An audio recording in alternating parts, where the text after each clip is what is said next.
Josef Mengele, the notorious demon doctor of Auschwitz. This is all that remains of one of the 4 gas chambers here. And right next to the gas chamber was Mengele's lab. Here, he conducted barbaric experiments on innocent victims. The fact that he experimented on children earns him an even deeper place in hell.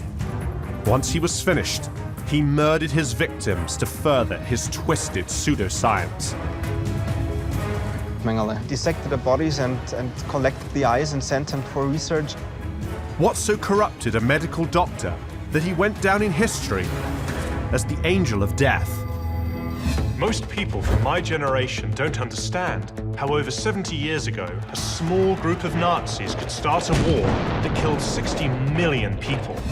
I want to find out, and to help me, I'm going to use playing cards.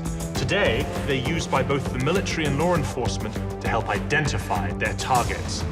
But nobody has ever put together a pack of cards for the most notorious group of killers in history. Working with experts, I want to know where each of these Nazis rank in the hierarchy of evil. My name is James Ellis. This is Hitler's Most Wanted. Josef Mengele has become the poster boy for Nazi medical experiments. What is it about Mengele that makes him so notorious? Guy. Mengele was not the only Nazi doctor carrying out this kind of work, quote unquote. And the reason why we think about him is because he got away with it. A lot of the underlying ideas behind Mengele's experiments were in line with scientific thinking of the day on issues like race and eugenics.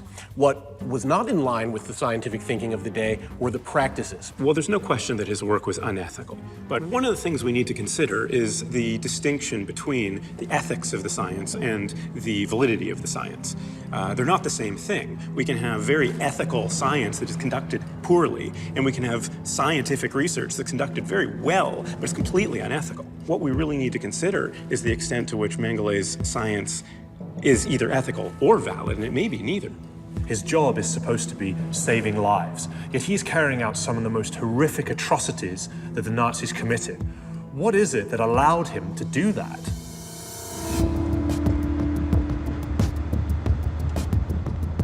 To answer the question, I'm starting my investigation in Günzburg, the picturesque German town where he grew up. There's obviously a kindergarten to our left because I can hear the kids. Yeah, that's right. That's the building over there. I've come to meet with historian Sven Keller to find out about Mengele's early life and how he became a Nazi.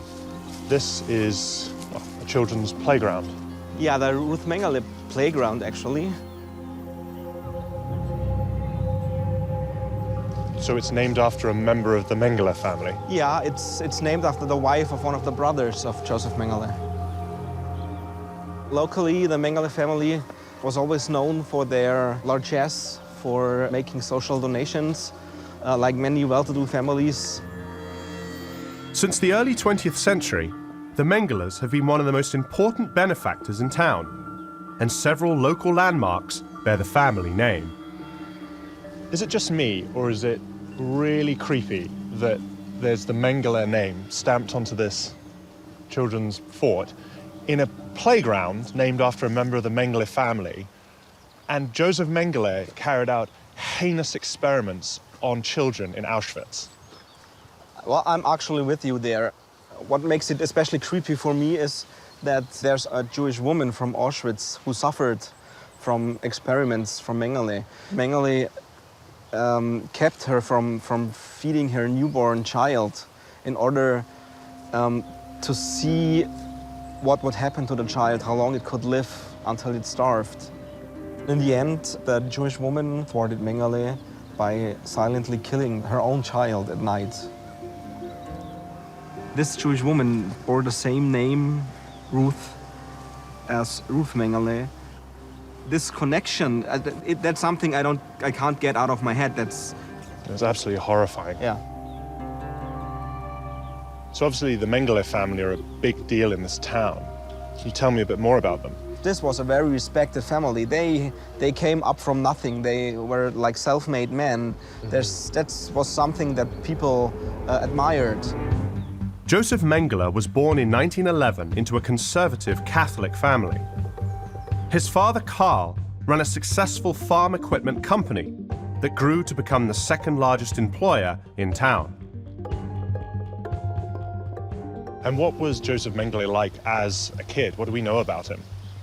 That's not so easy to answer. There are not very many sources. The people that grew up with him, they describe him as likable. Was there anything that was happening in his childhood, anything that he was doing that sort of hinted at the horrific actions he would partake in later in his life? Not at all. None I at would all? say, not at all, no. So he was just a normal kid growing up in an affluent family in this nice town in Bavaria? Yeah, that's what I would say, yeah. Throughout Josef's adolescence, the Mengele business continued to grow, as did the family's influence over the town. In the early 1930s, Hitler visited Günzburg twice to drum up support for the party, even giving a speech at the Mengele factory on his second trip. By 1933, Karl Mengele had bribed his way onto the town council.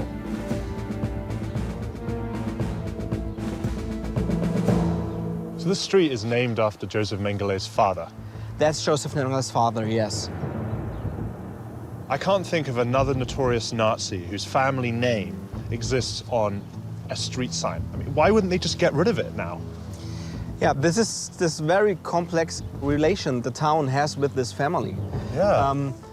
With the family being so respected and giving donations, it was very hard for the city to get a distance. Me personally, I would get rid of the name. As successful as the Mengeles were, Josef chose not to follow in his father's footsteps. How did Mengele get set on his path to become a doctor? He graduated from high school in 1930, and he wasn't made for the family career. How that decision was made exactly, frankly, we don't know. But he went to Munich and started to study medicine. Munich was the center of the Nazi movement during the 1930s. Once Hitler became chancellor in 1933, Jewish scholars and scientists were dismissed from the universities and replaced by Nazi sympathizers. These were the academics who taught and influenced Josef Mengele. Mengele was an incredibly hard-working young man, and when he was doing his degree, he also did a doctorate in anthropology. In medicine, he wasn't so much interested in the clinical part of it. Okay. He went for this quite new, sparkling branch of medicine called genetics. Okay. And obviously, genetics and anthropology were both sciences that were pretty much connected to what National Socialism did with their racist theory. Wow. So he was potentially radicalized while he was studying at university. Yeah. It would be much easier if you could say, well, this was a madman from the beginning. Yeah, but you can't. Would be much easier, but you can't. In 1937, Mengele took a coveted research assistant position at the Institute for Hereditary, Biology, and Racial Purity in Frankfurt. Here, he joined geneticists studying twins in a department at the forefront of Nazi racial programs. It sounds to me as if these racial ideas are sort of mainstream academia in Germany at that time. Yeah, mainstream, but also at the very kind of bleeding edge of academic research. He hoped this would be a career boost by concentrating on those sciences. Mengele joined the Nazi Party in 1937, and his advancement in the medical profession paralleled his advancement through the Nazi ranks. In fact, in 1938, the same year that Mengele received his medical degree, he also joined the SS. At that time, at the latest, he seems to have fully embraced the regime. That regime would soon allow Mengele to commit some of the most despicable crimes of the Second World War. Are those eyes? Josef Mengele. He dissected the bodies and collected the eyes for research. It's really disturbing. I'm in the southern German town of Günzburg with historian Sven Keller, tracing the origins of Josef Mengele's sadistic pseudoscience. What I actually wanted to show you is this memorial here. This is for the victims of Josef Mengele. This is, oh. Are those eyes? Those are eyes, yes. Because of Mengele's fascination with eye color, he ended up removing the eyes from many of his victims. And that's why the memorial to Mengele's victims that was erected in his hometown of Günzburg consists of many, many eyes. In one particularly evil experiment, Mengele attempted to change eye pigmentation in 36 children. He injected them with colored dyes, causing excruciating pain and blindness. When it was all over, Mengele had no further use for the children and sent them to the gas chamber. I like this memorial, and what I also like is that it was made by students from local high schools. Really? Yeah, they came up with this idea of using the eyes of Mengele's victims to get a connection to the person looking at this memorial, and at the same time address this history of the town, this part of their town's past. And I think that's the way to do it. Yeah, amazing, especially getting kids to do it. So they're at a young age, they're learning about the history of Mengele and what he did. Yeah, and learning about the victims and taking the perspective of the victims, yeah. So what impact does it have on you to study someone like Mengele and to really analyze his life and his crimes? We need to understand how people like Mengele became what they became, why they did what they did, and how it was all possible. Because if we don't understand why these people committed those crimes, it may happen again. What kind of world would allow young doctors like Mengele to commit atrocious crimes? What opened the door to this gruesome, mad science? To find out, I'm headed to Berlin, the former scientific center of Nazi Germany. Alexandra, nice to meet you. Nice to meet you. I'm meeting Dr. Alexandra Lovenau, a historian and expert on eugenics during the Third Reich. The eugenics movement was all about destroying or eliminating mental diseases and not only mental diseases but also physical deformations. Eugenics is a set of beliefs and practices that aim at improving the genetic composition of the human race. Today, this type of negative eugenics is obviously seen as quite repugnant.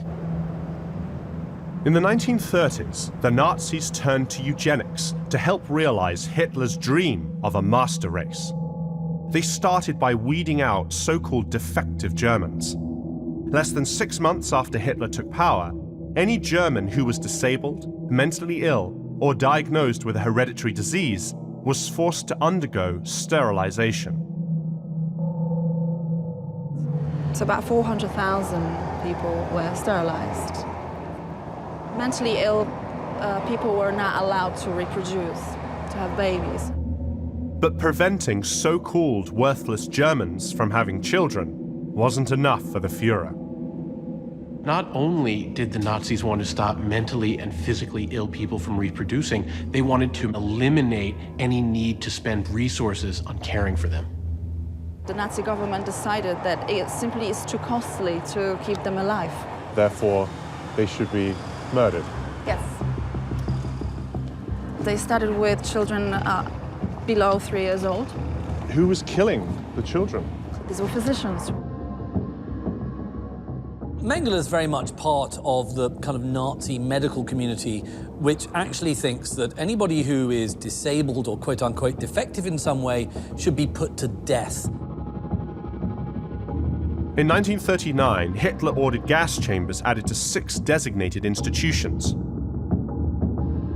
patients deemed unfit to live were sent there to be killed. It was a clandestine operation, later named Action T4. However, it was basically impossible to keep it as a secret. Hitler couldn't afford a public backlash during wartime. Action T4 was cancelled in August 1941, but the Nazis ordered physicians to continue the slaughter in a more concealed manner. What brings someone who is in a profession that's supposed to heal people and save lives, what brings them to commit mass murder? The majority of T4 Action physicians were relatively young, like Mengele. These are people who graduated in the mid-30s. Students were told not to waste your time, energy, and career on trying to help people who could not be helped, because they're not going to improve. Right up until the end of the war, Nazi doctors murdered another 200,000 people. This is totally chilling, because the idea that any human being who's not perfect in some way is regarded as being a drain upon the rest of humanity. And the idea that if you eliminate all these people, you either murder them or you sterilize them, that you're actually going to make humanity better is obviously completely evil, because it's not accepting the fact that human beings aren't perfect. After the Reich's most vulnerable citizens were murdered by the very people sworn to look after them, Nazi physicians took their inhumanity a step further. In some cases, it also happened that the researchers would visit killing centers and examine patients themselves, still living patients.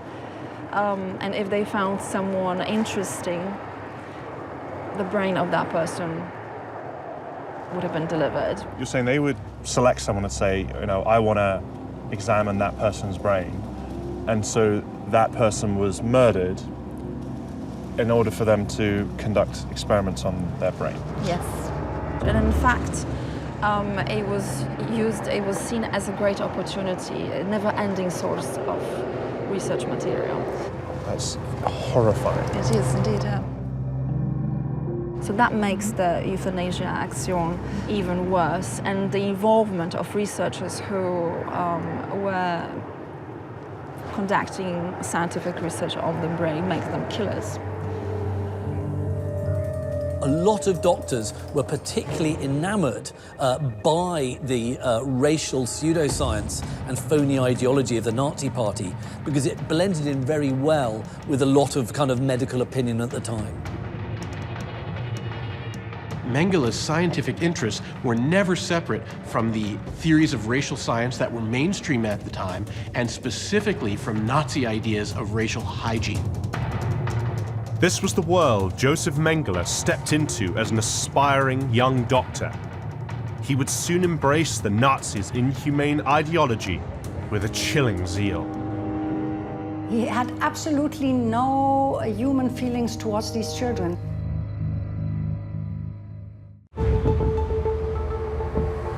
I'm on a mission to figure out where the notorious doctor Josef Mengele fits into Hitler's hierarchy of evil. I've come to the site of a former Nazi concentration camp at Sachsenhausen to meet someone who chose her career after coming across one of Mengele's victims. Astrid? Oh, James. Hi. Very nice to meet you. Nice to meet you. How are you doing? Dr. Astrid Ley is a historian and deputy head of Sachsenhausen Memorial and Museum. So what was it that launched you into this field of study? Actually, it was the encounter with a victim of Mengele's experiments that I had many years ago after I finished school. And for her, the most terrible thing was that she kind of didn't know how it affected her health. So I made it my goal to find out what the Nazi doctors did and tell it to the surviving victims. Josef Mengele is the name people most associate with medical experiments in Nazi concentration camps and death camps. But obviously he wasn't the only doctor working in those places. How widespread was that practice? It was a very widespread phenomenon. In all of the bigger camps, medical experimentation took place, and it started immediately after the Germans had begun the war.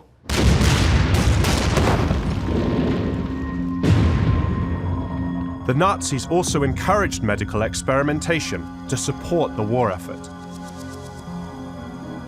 Doctors were trying to cure injuries resulting from war by testing vaccines for infectious diseases that come up during the war, like hepatitis, like typhus. The Führer offered up a deeply unsettling and vast new testing ground to unethical physicians like Josef Mengele, looking to make medical history. For doctors and for ambitious researchers, ethical constraints on using human subjects could sometimes be frustrating. The concentration camp system provided subjects that doctors were free to experiment on as much as they wanted.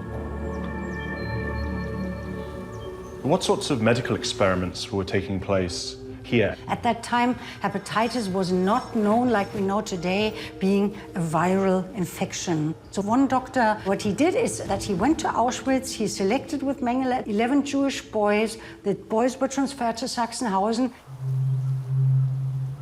The boys were infected with tissue biopsied from German soldiers suffering from hepatitis. We do have testimonies of a prisoner's nurse, a male nurse, who was describing how the boys were crying, what extreme pain and how they were frightened. And the doctor didn't seem to care. These Polish Jewish boys, for him they were nothing better than guinea pigs.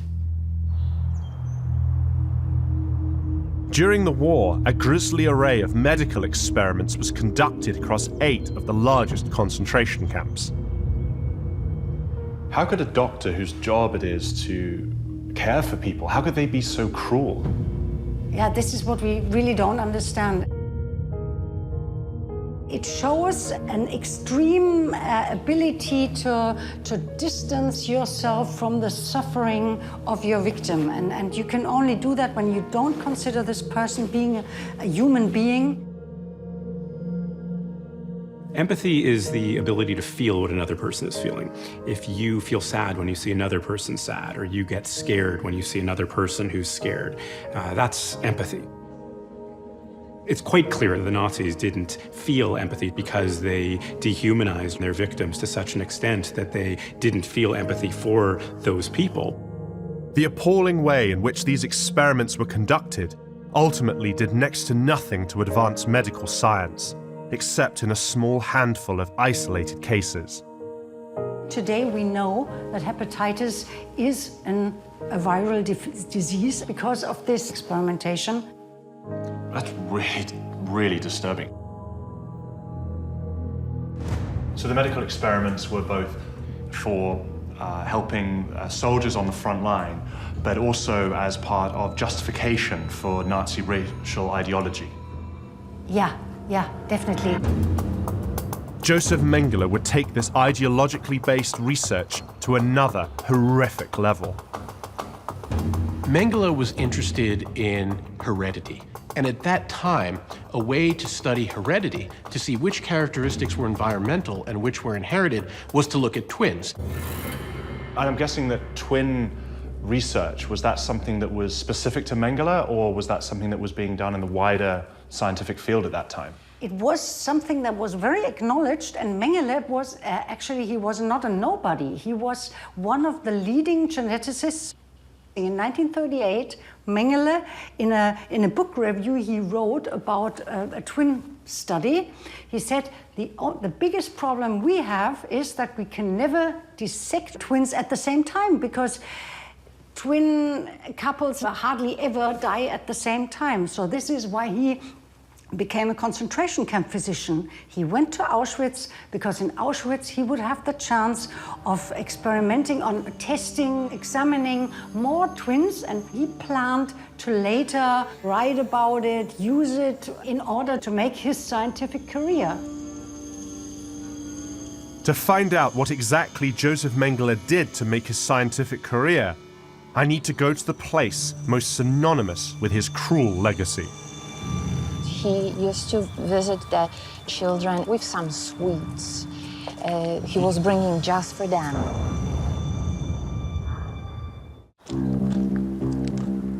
I'm on a mission to figure out where Dr. Josef Mengele fits in Hitler's hierarchy of evil. I've come to Poland to see the one place most closely associated with his sinister crimes. Here we are at the entrance to Auschwitz-Birkenau. This camp is enormous. It sprawls as far as the eye can see. Auschwitz is the most well-known Nazi concentration camp and a prevailing symbol of the Holocaust. Right now we are in the main camp, so-called Stammlager, Auschwitz I, Right. which was actually the beginning of Auschwitz. To learn exactly what role Josef Mengele played in the horrific crimes committed here, I'm meeting with historian Teresa Wątosiewicz. Before the war, the barracks were Polish army base, and in 1940, they became another German concentration camp. Auschwitz ends up becoming one of the largest Nazi concentration camps. It's originally on one site, but it actually ends up going to 3 separate sites, which cover about kind of 8 miles in distance. Josef Mengele arrived in Auschwitz in May 1943. Why did he come here? He was sent here after he kind of fulfilled his military duty as a doctor. Mengele was an officer with the Medical Corps of the Waffen-SS, Hitler's most fanatical combat troops.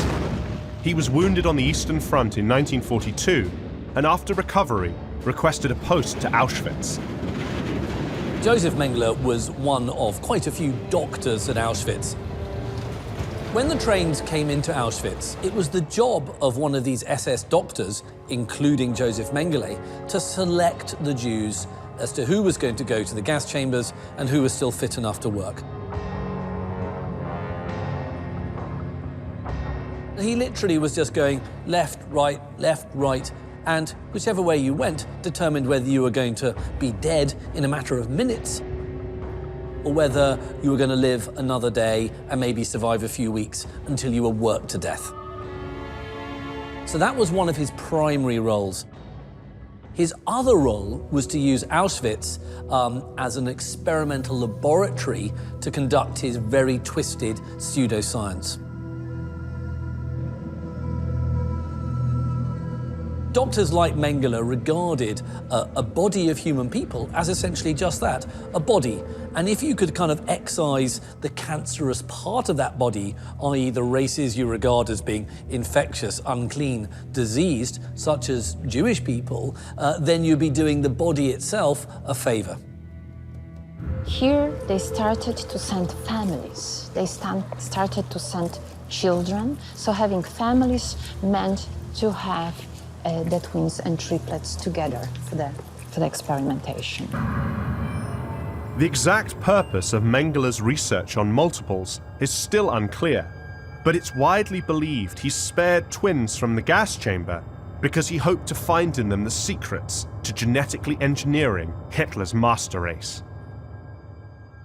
At the time, the genetic code was not fully understood. He was actually undertaking some of the introductory research into hereditary studies with twins. Twins were regarded as useful for this kind of research because you could look at 2 people with identical genetic material and see what was the same about them and what was different. And so you could conclude which characteristics were influenced by the environment and which were inherited. Mengele had to first differentiate which features were replicated and which showed some variation. Only then could he try to eliminate undesirable and so-called racially impure traits. He used to visit the Roma children in Birkenau with some toys, with some sweets. He was bringing just for them. He used to give them toys and sweets. He did. He did. This is how he was remembered. So he would bring them toys and sweets, and then he would take them and carry out his experiments on them. This is true. Once the children were inside Mengele's laboratory, the torture began.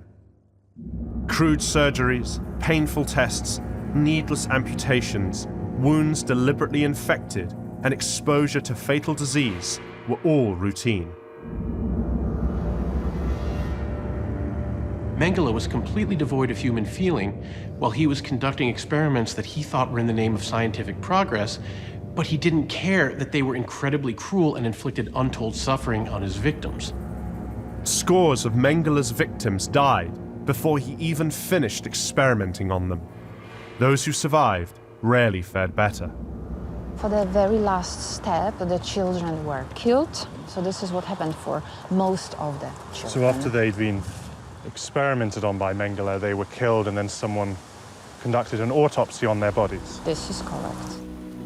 Clearly, it requires utter sadism to carry out experiments, on living people, and indeed to kill them just to find something out.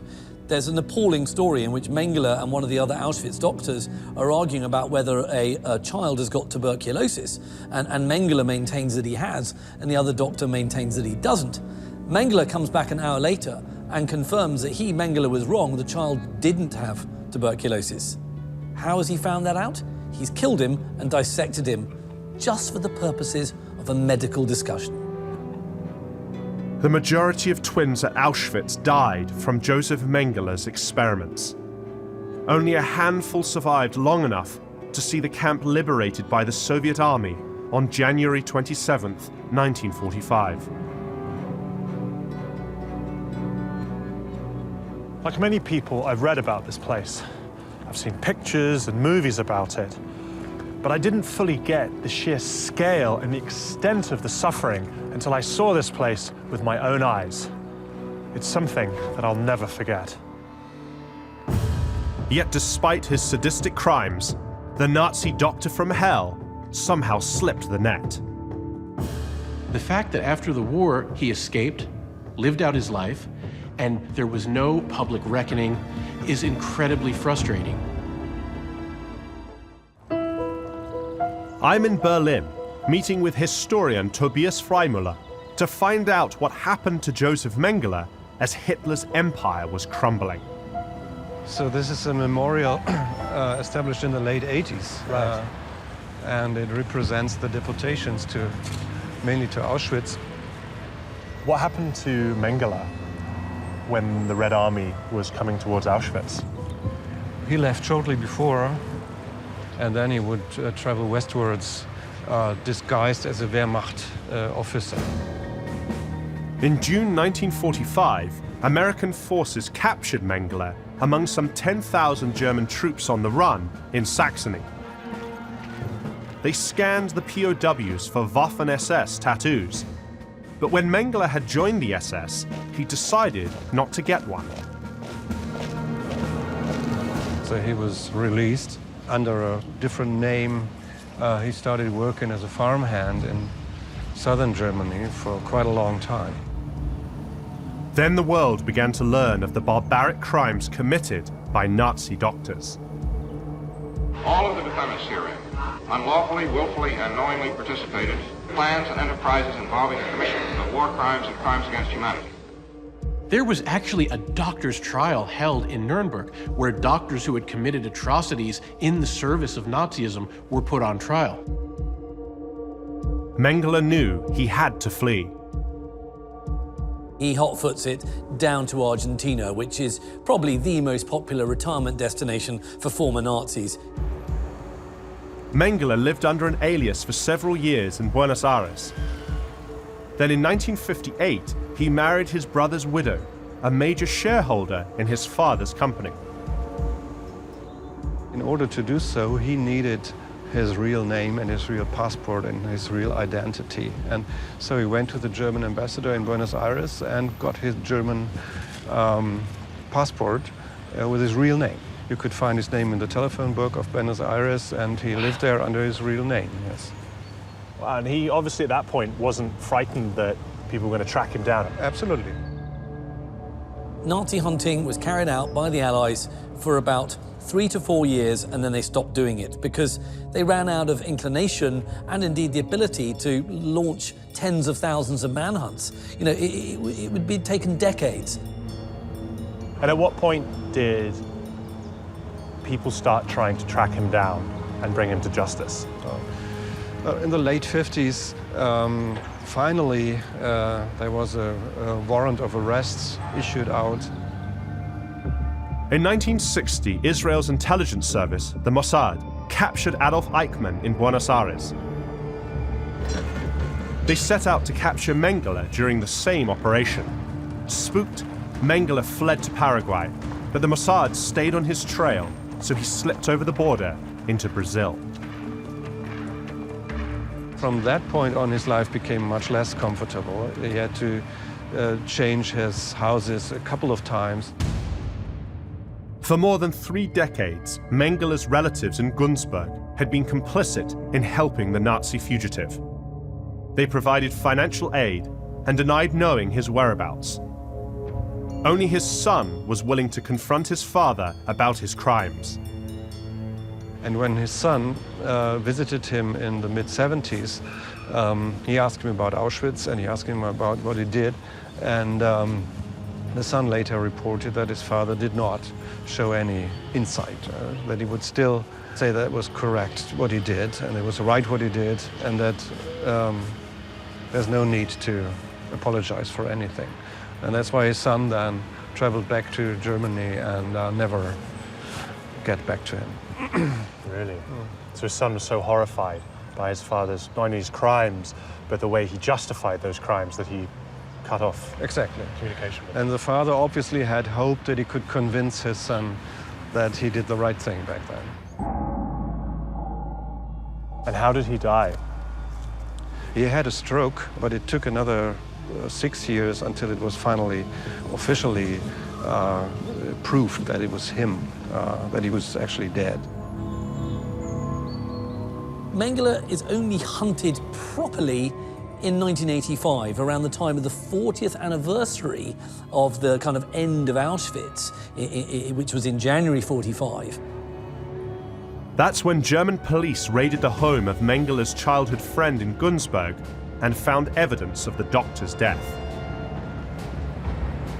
What's ironic about, Mengele's ultimate fate is that when his bones are dug up at this graveyard at a place called Embu in 1985, his skull is held up and shown to the world's media. And those bones now have ended up in a lab, where they're looked at by medical students. It's kind of fitting that he doesn't have a proper grave. He ends up in a laboratory. At what point did he become this notorious figure that epitomizes so much of the evil of the Nazi regime? I think it's basically because he performed so terrible medical experiments, and it's easy to picture this. It's not so easy to picture what Eichmann did, but it's easy to see that doing medical deadly research on twins, on children, or deciding which Jew should sent directly into the gas chamber and who is not, is something completely and deeply inhuman. So this was a monster, a picture of a monster that he had escaped, made the whole story even more interesting. Mengele was never known to express any remorse or take any responsibility for his crimes. The fact that after the war he escaped, lived out his life, and died from having a stroke while swimming is incredibly frustrating. There was no public reckoning. There was no chance for the victims and the survivors to testify and to put their story before the world and to see some measure of justice dealt out to Josef Mengele. Now that I know Josef Mengele's key role in the inhumane medical experiments conducted in the service of the racist Nazi regime, it's time to figure out where he stacks up in Hitler's hierarchy. Auschwitz offers an environment unlike any other, a place where a physician can experiment on human beings with no moral retribution at all. After retracing the story of Josef Mengele's murderous exploits through Germany and Poland, it's time for us to decide where this demon doctor fits in the hierarchy of evil. Using our unique system of playing cards, I want to determine where Josef Mengele ranks in Hitler's Most Wanted. There's so many horrific elements to Mengele's story, but one that really stuck with me is the stories about him doing selections on the ramp at Auschwitz. Yes, I think it's also important to remember that Mengele is one of many doctors in many camps carrying out this sort of work. I use the word doctors with inverted commas because I think you've actually given up deserving to be called a medical person if what you're doing is slaughtering people, essentially. With the flick of his wrist, Josef Mengele held the power of life and death over so many innocent victims. What led a physician from a wealthy and respectable family to carry out such horrific acts? Mengele was incredibly ambitious, and he saw the work that he was doing at Auschwitz as having the potential to open doors for him for his future career. When he took that ambition and took the state of science and combined it with a complete lack of ethics and a lack of human feeling. As well as ambition, he was motivated by a twisted form of anthropology. He really did think that certain types of people were inferior to certain other types of people. And that's what lay behind his research, and that's what led him ultimately to murder. It's a terrible backwards ideology, but if you fit into that ideology and you believe it, you may in fact be capable of doing the horrific things that Mengele did. Careerism and a warped racial worldview spurred Josef Mengele on to commit unimaginable atrocities. It seemed to me that Auschwitz really opened the door, that it gave an opportunity for Mengele to take things to another level and really cross that ethical boundary. He simply had an opportunity. He had human bodies that he didn't care about and wasn't concerned about ethically and morally, and he was given the opportunity to do anything he wanted to them. Auschwitz offers an environment unlike any other that's almost ever existed in the world, a place where a physician can experiment on human beings with no moral retribution at all. It's important to remember when evaluating Mengele and his crimes that there were doctors, even Nazi doctors in concentration camps who refused to participate in these activities. He did it willingly. Working in the appallingly cruel Nazi camp apparatus, Josef Mengele saw himself above morality. His work was neither valid nor ethical. He coldly betrayed his Hippocratic oath, and what's worse, he was never held to account for his crimes. What I'd like to do now is come to a conclusion as to where you think that Mengele should rank in the hierarchy of evil. Matt, let's start with you. Well, as a scientist and a researcher, I'm particularly bothered by Mengele's research, his ideology, and his methods in particular. Regardless of his own outlook on his medicine, I have to rank him quite highly. I'm going to put him at 9. Anthony. If we were ranking based on cruelty, he'd be in the top 5. But we're ranking based on his centrality to the Nazi regime's atrocities. I'm not convinced that he was central. He was part of a system that spanned hospitals, universities, concentration and death camps. He was one among many. He's number 49. Guy. I'm going to score very differently to you, but almost identical reasons. I think that actually he is a symptom of an evil way of thinking. It was a way of thinking that actually we had to fight against, and it's actually partly why we went to war. His sadism and cruelty, of course, knows no bounds, but because I regard him as a symbol of all that was totally twisted about that way of thinking and about the regime, I am going to put him very high up, and I am going to put him at number 5. So the three of you have very different perspectives. For me, it's very simple. We're talking about a hierarchy of evil, and I can't think of anything more evil than torturing and murdering children. So for me, he has to be in the top 10, and I agree with Matt here. He's number 9. He is the Queen of Spades. Perhaps the most notorious Nazi fugitive of all, Josef Mengele has become the embodiment of pure evil. A physician pledged to heal who kills instead. The diabolical doctor from Auschwitz is a central figure in Hitler's Most Wanted.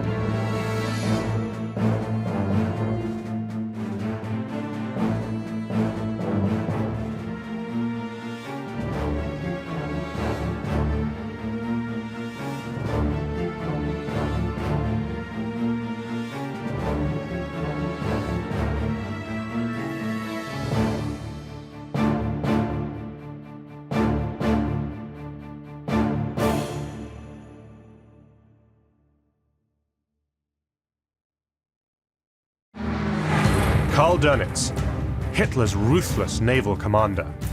He was the mastermind. His U-boats claimed thousands of lives. There must have been few things more frightening than being hunted by one of these things. He was a fanatical Nazi who would do anything. What were conditions like for the slave laborers that were forced to build this bunker? To see Hitler's evil dream fulfilled. Why did Hitler choose Dönitz as his successor?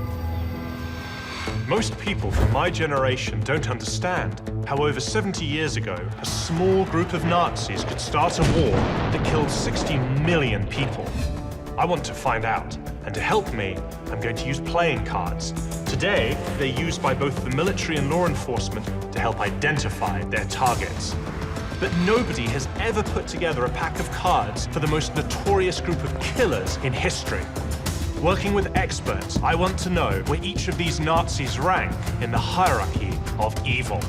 My name is James Ellis. This is Hitler's Most Wanted. In many ways, I feel that Dönitz is the physical embodiment of the classic question, when and how someone who's in the armed forces becomes a war criminal. Guy, how do we decide when that line has actually been crossed? The answer is very straightforward. You break the rules of war. Of course, it often sounds silly that there should be, rules for warfare. But no, there are rules. The big question we have to ask about Dönitz is whether he actually broke these rules of war.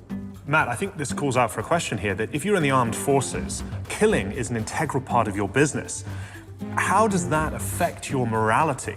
To some extent, I think this is a larger question, beyond just the war criminals we're talking about. The question is, how does morality change in times of war? How does warfare alter one's morality? Anthony, why do so many people who are in the know about Dönitz's actions during the Second World War still try to present him as just a sailor following orders? The idea of the clean military has long been a powerful myth, and it's easy to understand why. People want to say that, sure, the regime was criminal, it launched wars of aggression, but the soldiers and the sailors who served were honorable. In the case of the German military in World War II, this is largely a myth, and it's a myth that Dönitz's reputation has benefited from. He also shaped his legacy and his reputation to benefit from that myth. Based on that, how do you value Dönitz's actions? I think you have to go to Germany and see the way his legacy is presented and contested.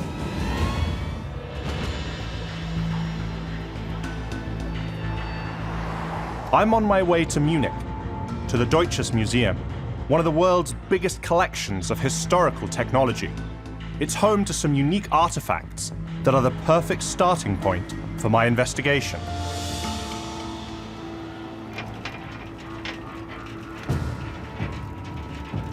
Carla, hi. Hi. So this is it? Yeah. Carola Dolka is the curator of computer sciences and cryptology here. There it is. Yeah, that's the Enigma, the Naval Enigma. It's an Enigma machine, the infamous Nazi encoding device for sending top-secret messages. Wow. So I've never got this close to one of these things before. The Nazis used enigmas like this one to radio coded orders to their U-boats in the Atlantic and coordinate their attacks on Allied ships. So how did the Navy and the U-boats use this machine to communicate with each other? The one who uses the Enigma always has to type the message to encrypt it or decrypt it. So when you type an X, maybe you get a T. But when you type the X again, it will not be a T again, but maybe an F or something else. During the Atlantic War, the German commander in charge of issuing those orders was Admiral Karl Dönitz. Dönitz was a German naval officer. He was the driving force behind building up the German U-boat fleet.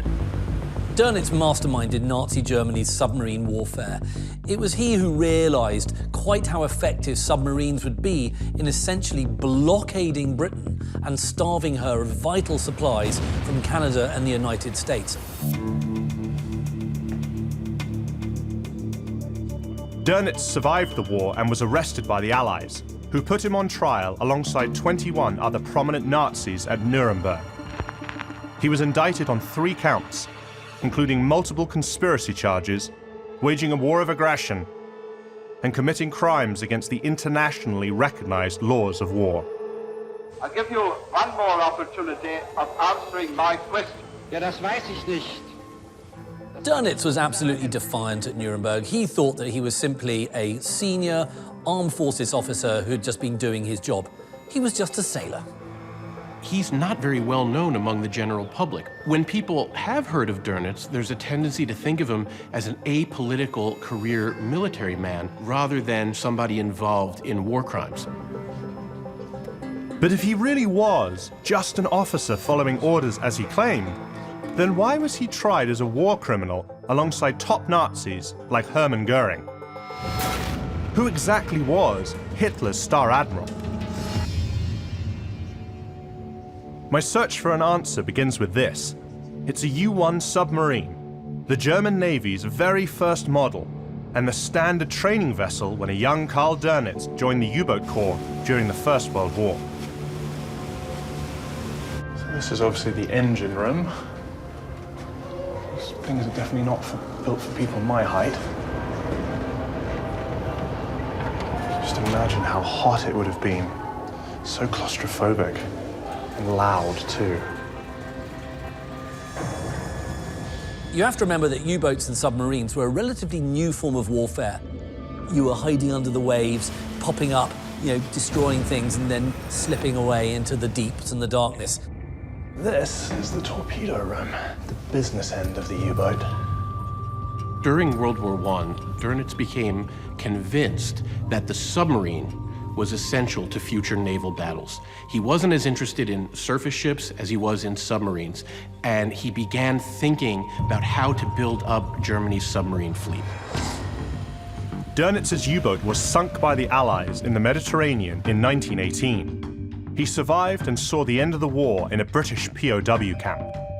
Dönitz spent a year there, fuming over Germany's defeat and drawing up new submarine tactics to beat the Allies if the chance ever came again.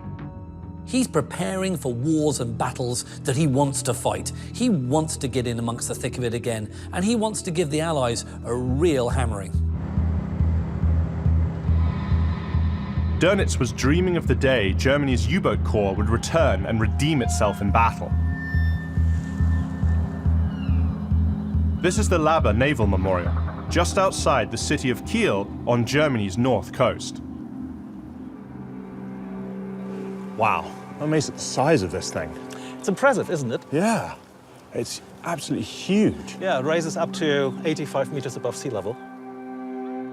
Dr. Jan Witt is a historian and a leading authority on Dönitz and German naval history. Now, my understanding is Dönitz's experience as a U-boat commander during the First World War made him a committed submariner. He saw the submarines as the future of naval warfare. He was a true believer in this, yes, of course. The problem was that, according to the Versailles Treaty, Germany was forbidden to have any U-boats. But in early 1933, Hitler became Chancellor. Like Dönitz, he too was a veteran of the First World War, bitter about the terms of Germany's surrender. He immediately set out to rebuild Germany's military, and in 1935, U-boats were reintroduced to the Navy. Yes. So Dönitz now finds himself in the German Navy as part of Nazi Germany. Yes. Now, obviously, he's in the armed forces. Yes. But to what extent is he actually a committed Nazi? Well, you have to understand the mindset of the German naval officers at that point of time. By far, most of them welcomed the Nazi regime, especially because this opened new hopes for re-strengthening the German armed forces. And right. Of course, also new career opportunities. So they hoped that the Nazi regime would make the German armed forces great again. Yes. Dönitz became a committed Nazi and a rabid admirer of Adolf Hitler. He also embraced Hitler's trademark anti-Semitism. He periodically made anti-Semitic speeches and made comments along the lines of, can you imagine what Germany would look like today without Hitler? There'd be Jews here, everything would be horrible. He said he'd rather die than live in a country that still had a Jewish presence. And he was one of the most loyal follower of Hitler. until the very end. Dönitz was a rising star in the U-boat corps. He began training a new generation of submariners, demanding not only total devotion to duty, but to Hitler and Nazism as well. And so he could build up again the German U-boat force and train his U-boatmen according to his new tactical ideas. And this is how he led his U-boat warfare. In September 1939, Hitler once again plunged the world into war. Karl Dönitz's shot at revenge had finally arrived, and his U-boats were about to wreak havoc on the Allies. I can almost imagine what it would have been like to sort of spot a convoy and then sending out a message to move in for the kill.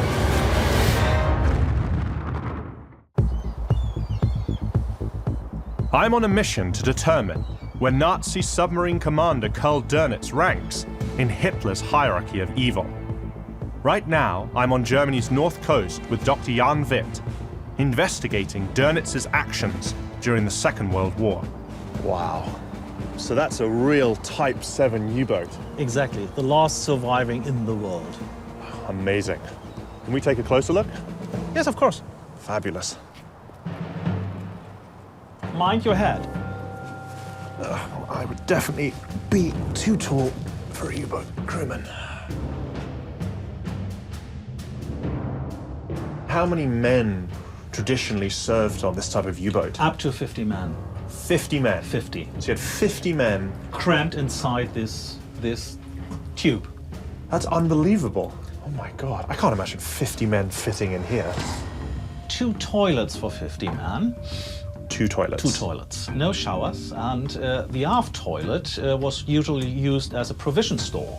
So it was basically 1 toilet for 50 men. So, I mean, it must have smelt disgusting in here. Yes. Wow. U-boat crews endured these cramped conditions for months at a time as they prowled the North Atlantic. So this is the radio room? Exactly, as you can hear yes. from the wireless Morse code. So there you find all the different types of radio, but also the Enigma. Oh wow, so the Enigma machine would have been in here? Exactly. It's here that U-boats received Admiral Dönitz's orders of attack during the all-important Battle of the Atlantic. The shadow of the conquering German armies covered Western Europe. In June 1940, Hitler drove the Allies across the English Channel. Britain was now isolated, and Dönitz saw his chance to knock the nation out of the war. The Atlantic is absolutely essential for getting vital supplies from Canada and the United States across to Great Britain. These are absolutely essential lifelines for Britain to stay in the war. And one of the things that made U-boats so effective in the Second World War was the wolf pack tactic. Now that was something that Karl Dönitz came up with. Can you explain that to me? It stems from the experience of the First World War. Dönitz started to think about different means of attack, new tactics, and so he came up with the idea not to have the U-boats attacking convoys individually, but in groups. August 8, 1940, the German war machine opened the Battle of Britain with an all-out assault on coastal shipping, on the convoys that were keeping beleaguered England alive. So part of the U-boats simply keep the escorts busy, while the other U-boats attack the actual convoy ships, the merchant vessels, and sink them. This was very, very effective, especially in the first stages of war, when the British had not enough escorts available. By firing on unarmed merchant ships, Dönitz was engaging in a taboo tactic known as unrestricted submarine warfare. Dutch tanker, British tanker. Again and again the torpedoes struck. Unrestricted submarine warfare is essentially a tactic by which you are going to torpedo any ship that basically comes within your periscope. It doesn't matter whether you target a neutral merchant ship. If that's sailing across the Atlantic to give some supplies to the United Kingdom, then that's a valid target. That's a crime. Winston Churchill famously observed that actually, if the Allies had lost the Battle of the Atlantic, they probably would have lost the Second World War. Dönitz seemed willing to do anything to achieve victory, even if it meant killing unarmed civilians by the thousands. Many believe that the perfect soldier may be somebody who has, say, loose moral codes. Certainly that type of individual might be very good at doing the dirty work, at being able to undertake the types of actions that would cause moral and ethical repercussions for other individuals. There must have been few things more frightening in the Second World War than being hunted by one of these things. I think so, yes. Imagine yourself standing on a merchant vessel in a dark night and a stormy night, and your vessel gets torpedoed. You go down and you have to go to a raft or into a lifeboat. And, well, I think the first thing is you're done for. That's it, the end of your life. Dönitz's U-boats continued to wreak havoc on Allied supply convoys into early 1941. But their dominance was about to end. There are essentially three ways in which the tide turns against Dönitz and his U-boat campaign. First of all, the Allies managed to crack the Enigma code. So we're starting to have a good idea of where these U-boat packs are because we're intercepting their signals. Secondly, there's another massive technological advance called ASDIC, in which you can start actually pinpointing the U-boats under the water with a form of radar and then just drop depth charges on them and just blow them up. And the third thing, of course, is the US then enters the war, and with it, greater naval power. That's another big threat to Dönitz. The longer the war went, the better the defenses became, and the more refined that the anti-U-boat tactics became, and new weapons were introduced. The role of these U-boats more and more changed from being the hunters to being the hunted. Right. The results were devastating for Dönitz's U-boat corps. The casualty rates amongst U-boat crews is enormous. It's 75%. I mean, that is bigger than any other type of unit in the Second World War. But that didn't stop Dönitz demanding construction of more U-boats and sending crew after crew into what was becoming a slaughter. I can't think of a much more unpleasant death than being on the receiving end of an Allied depth charge attack when I'm in a U-boat. You must have felt entombed and helpless, knowing at any time that hull could crack and the North Atlantic could just pour into your U-boat and you're going to be drowned with all your mates. It must have been horrific. Karl Dönitz's ruthlessness on the high seas is well documented. But he committed a host of other atrocities that are far less known. Passiert, und selbst nach der Kapitulation hat es noch solche Hinrichtungen gegeben. I'm on a mission to find out where Nazi submarine commander Karl Dönitz ranks in Hitler's hierarchy of evil. So far, I've seen how he embraced Nazism and unleashed his U-boat wolf packs in an attempt to starve Britain. Now I've come to Hamburg to investigate another side of Dönitz's cruelty. Where are you taking me? René Sinenko is a historian and an expert in Nazi recruiting during the Second World War. Das ist das sogenannte Deserteursdenkmal. Also der Gedenkort für die Deserteure der Wehrmacht und andere Opfer der NS-Militärjustiz. Das ist der offizielle Titel, James, yes? You must read from the opposite side. So we have to go inside to read the text here? Yes. Okay, let's go inside then. As long as there's been war, there have been deserters. There have been people who literally desert their post, flee, and refuse to continue to fight in the war that they're supposed to fight in. What makes desertion stand out in the case of Nazi Germany is the fact that desertion takes on a much clearer moral character when it's a matter of refusing to participate in a war of aggression, in a war of genocide. What would have happened if you were caught deserting from the German armed forces in the Second World War? Deserteure im Zweiten Weltkrieg wurden bei der Fahnenflucht, wenn sie verhaftet worden sind, vor ein Kriegsgericht gestellt und verurteilt. Wenn sie Glück hatten, sind sie mit einigen Monaten Haft, Militärhaft davongekommen, aber Viele, viele Tausend von ihnen sind zum Tode verurteilt worden. Auch hier in Hamburg. Wir haben insgesamt 226 Namen von Soldaten, die hier in Hamburg am Höldigbaum, Schießplatz Höldigbaum, hingerichtet worden sind. Aber wahrscheinlich waren es wesentlich mehr. How did Karl Dönitz view and treat deserters? Ja, du weißt ja, dass Dönitz war der Nachfolger von Hitler, nachdem Hitler Selbstmord, Suizid begangen hat. Er war oberster Befehlshaber der Wehrmacht, nicht nur der Marine, sondern auch der Wehrmacht. Und hat noch in den letzten Kriegstagen viele Deserteure oder viele Fahnenflüchtige, die zum Tode verurteilt worden sind, musste er als oberster Kriegsherr das Todesurteil bestätigen. Das heißt, es sind noch eine Anzahl von Deserteuren wegen Dönitz seiner Bestätigung hingerichtet worden.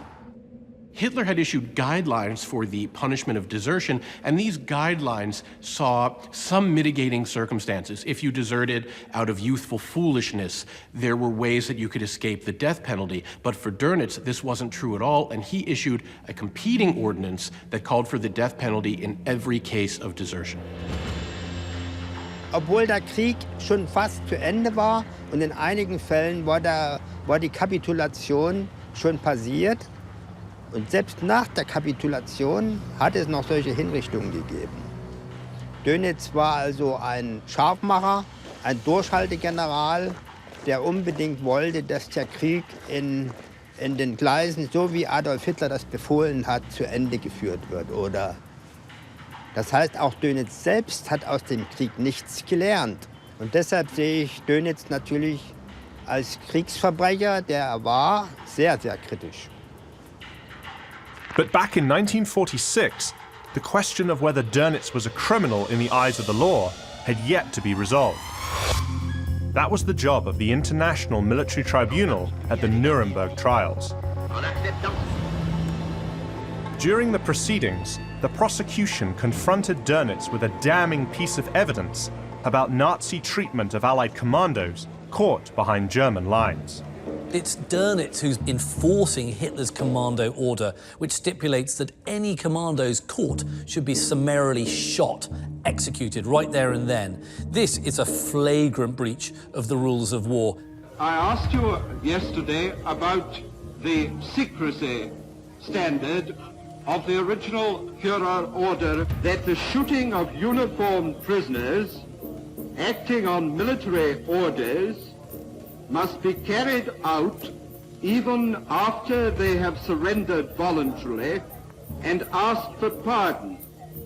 Most sides accept the fact that if you aren't wearing your uniform and you're spying, then basically you deserve to be executed. But commandos? No, commandos are special troops, but they're still just regular troops in uniforms fighting, under the rules of war. Hitler doesn't like them, Dönitz doesn't like them, and he's happy to help them get executed. Do you agree that that is a reason for giving top secrecy to this document? Ja, das weiß ich nicht. Das kann ich nicht sagen, weil ich diesen Kommandobefehl nicht herausgegeben habe. I'll give you one more opportunity of answering my question. Will you answer it or won't you? Ja, das will ich tun. Ich halte das für möglich, zumal der Jurist hier dieser Ansicht ist. Ob das stimmt, weiß ich nicht, weil ich den Befehl nicht herausgegeben habe. Dönitz has got problems when it comes to defending himself because it's Dönitz who's behind enforcing Hitler's commando order. We hear a lot about the fact that they were just following orders. That also happens to be one of the primary ways in which you can use justification to try to reduce the cognitive dissonance that you may be experiencing inside. There is some evidence there that they do have some recognition that what they were doing was in fact wrong, or else they wouldn't need the justification in the first place. But the prosecution wasn't finished with Dönitz yet. They had even more shocking evidence for the court. They accused him of using slaves. 12,000 concentration camp prisoners will be employed in the shipyards as additional labor. Now that is your document. May we take it that you were familiar with the fact of the existence of concentration camps. I have never denied it. And do we have any idea how many forced laborers lost their lives building this thing? I think about 1,600 victims.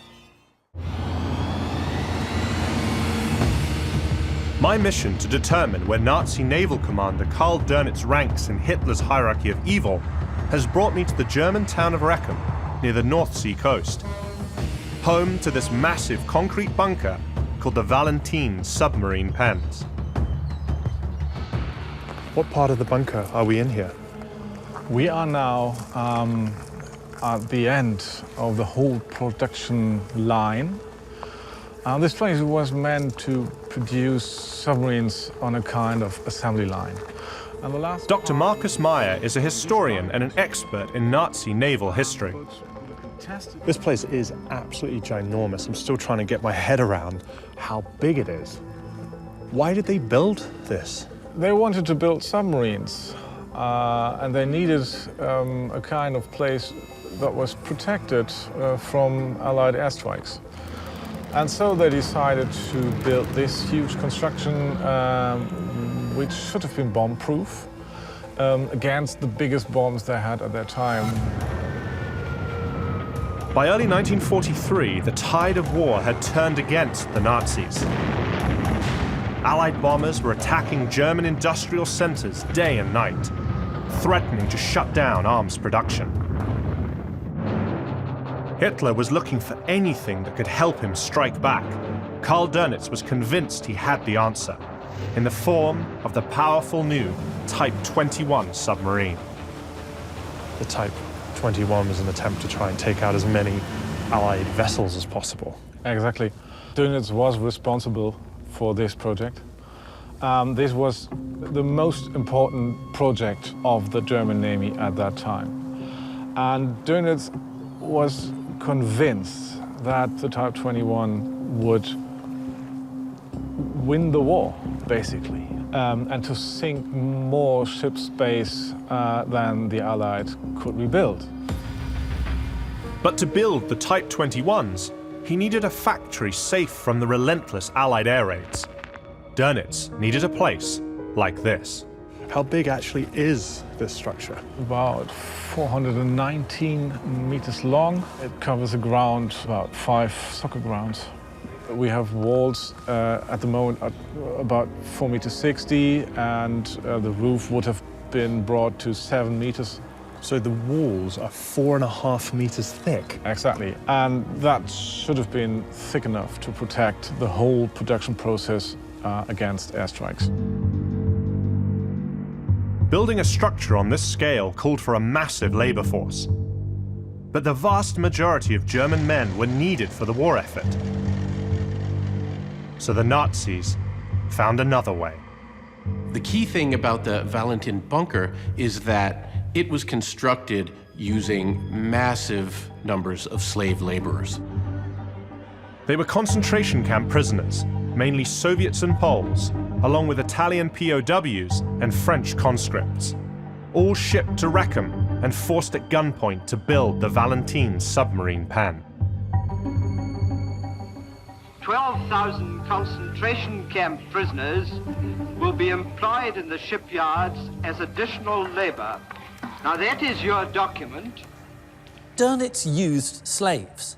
I think it's a real measure of Dönitz's brutality and, frankly, evil that he's requesting 12,000 slaves.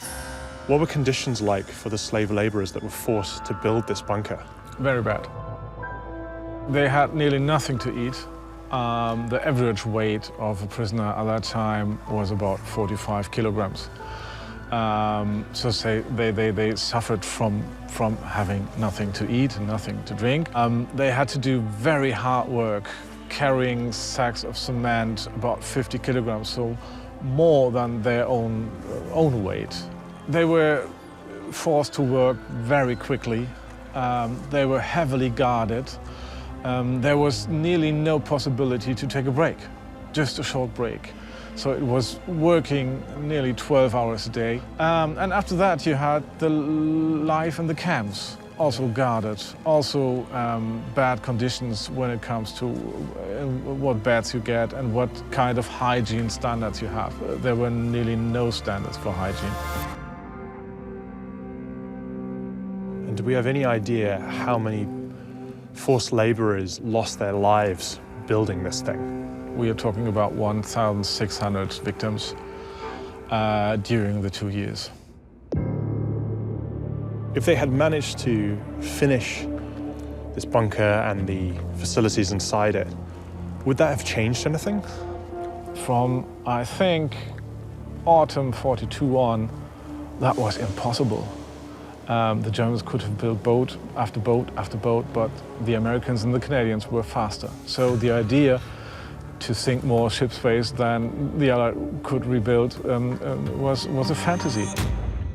Everything about Dönitz's actions towards the end of the war shows that he was a much more fanatical Nazi than was previously suspected. He was fighting to the bitter end. But before that end, Karl Dönitz would receive a shocking and totally unexpected promotion. Why did Hitler choose Dönitz as his successor? I'm on a journey to find out where Nazi naval commander Karl Dönitz ranks in Hitler's hierarchy of evil. On May 1st, 1945, millions of war-weary Germans tuned in to hear an unfamiliar voice deliver some momentous news. Unser Führer Adolf Hitler ist gefallen. Der Führer hat mich zu seinem Nachfolger bestimmt. He was Hitler's hand-picked successor as head of state, not as Führer, but as Reichspräsident, or President of the Reich. It's quite a surprising choice. You would have thought that someone like Himmler or Goering or some of these other far more sort of kind of big Nazi political names would have taken that job. I've come to the northern port city of Flensburg to find out more about Dönitz's brief tenure as president in the final days of Nazi Germany. Dr. Pust? Yeah. James, very nice to meet you. Dieter Pust. Dr. Dieter Pust is a historian, author, and a leading authority on the city's history. Nice to see you in Flensburg. The city is the longtime home of the German Naval Academy, and it's where Dönitz chose to make his final stand as the only man apart from Hitler to lead the Third Reich. Why did Hitler choose Dönitz as his successor rather than Himmler, Goering, or a number of other prominent Nazi leaders? Because Dönitz has been the truest follower of Hitler. He has not connection to politics. So the other members of the leadership had discredited themselves in Hitler's eyes. Yes. So Dönitz was the natural successor for Hitler because he was someone who had not betrayed Hitler. Dönitz has always been loyal, Dönitz has always been true. There's none of the politicking nonsense about Dönitz. He wasn't that kind of political figure, you know, always part of the center of the Nazi soap opera. When Dönitz announced Hitler's death to the German people, he stated that Hitler had died fighting at the head of his troops in Berlin. He didn't reveal the fact that Hitler had committed suicide. Why was that? Es war, den Mythos über Hitler aufrechtzuerhalten. Auch in Bezug auf die Soldaten und jeden Deutschen, der seine Pflicht erfüllen müsste bis zum Letzten. Und den Mythos aufrechtzuerhalten, dass Hitler also nach seinen eigenen Grundsätzen dann sozusagen bis zum Ende für das deutsche Volk sich aufgeopfert hat. Und das war, wie gesagt, die letzte große Lüge des NS-Systems. Dönitz was unfailingly loyal. In Hitler's political testament, when he entrusts Dönitz with the position of President of the Reich, he says that Dönitz should carry out the military struggle using all means available. By this time, Berlin was in ruins, and the once mighty Wehrmacht had been reduced to a few scattered pockets of resistance. Their war was utterly lost. Nonetheless, Dönitz ordered German troops facing the Soviets to stand and fight. So where are you taking me now? Ja, wir sind auf dem Weg zu einer besonderen Station hier in Flensburg. Und zwar dem Ort, an dem Dönitz zuletzt hier in der Stadt gewesen ist. All right, let's go in. In front of us is the building, where for a few fleeting weeks in May 1945, Karl Dönitz ran the final Nazi government. The Flensburg government took up offices at the Naval Academy, and it actually had some of its ministries on ships in the water surrounding the Naval Academy. This was a very strange 21 days in German history. Stranger still was Dönitz's plan to save the crumbling Reich. It's a measure of how actually detached the Nazi leadership, and in particular Dönitz, was from the realities of the situation, that he calls upon the Western allies to team up with the remnants of the Nazi forces to actually prosecute a war against the Soviet Union. Hat zunächst versucht, Waffenstillstandsverhandlungen zu führen mit den Westmächten, mit dem Argument, in Zukunft würde der Feind aller, der Sowjetkommunismus sein im Osten. Und darauf sind aber die Alliierten nicht eingegangen. So the Allies were going to keep fighting Germany until they committed to an agreement of unconditional surrender. Yes. From Allied headquarters aboard the Patria at Flensburg, North Germany, orders go out for the arrest of the last top Nazi. Having run out of options, Dönitz announced Germany's unconditional surrender on May 7th, 1945. The war in Europe was over.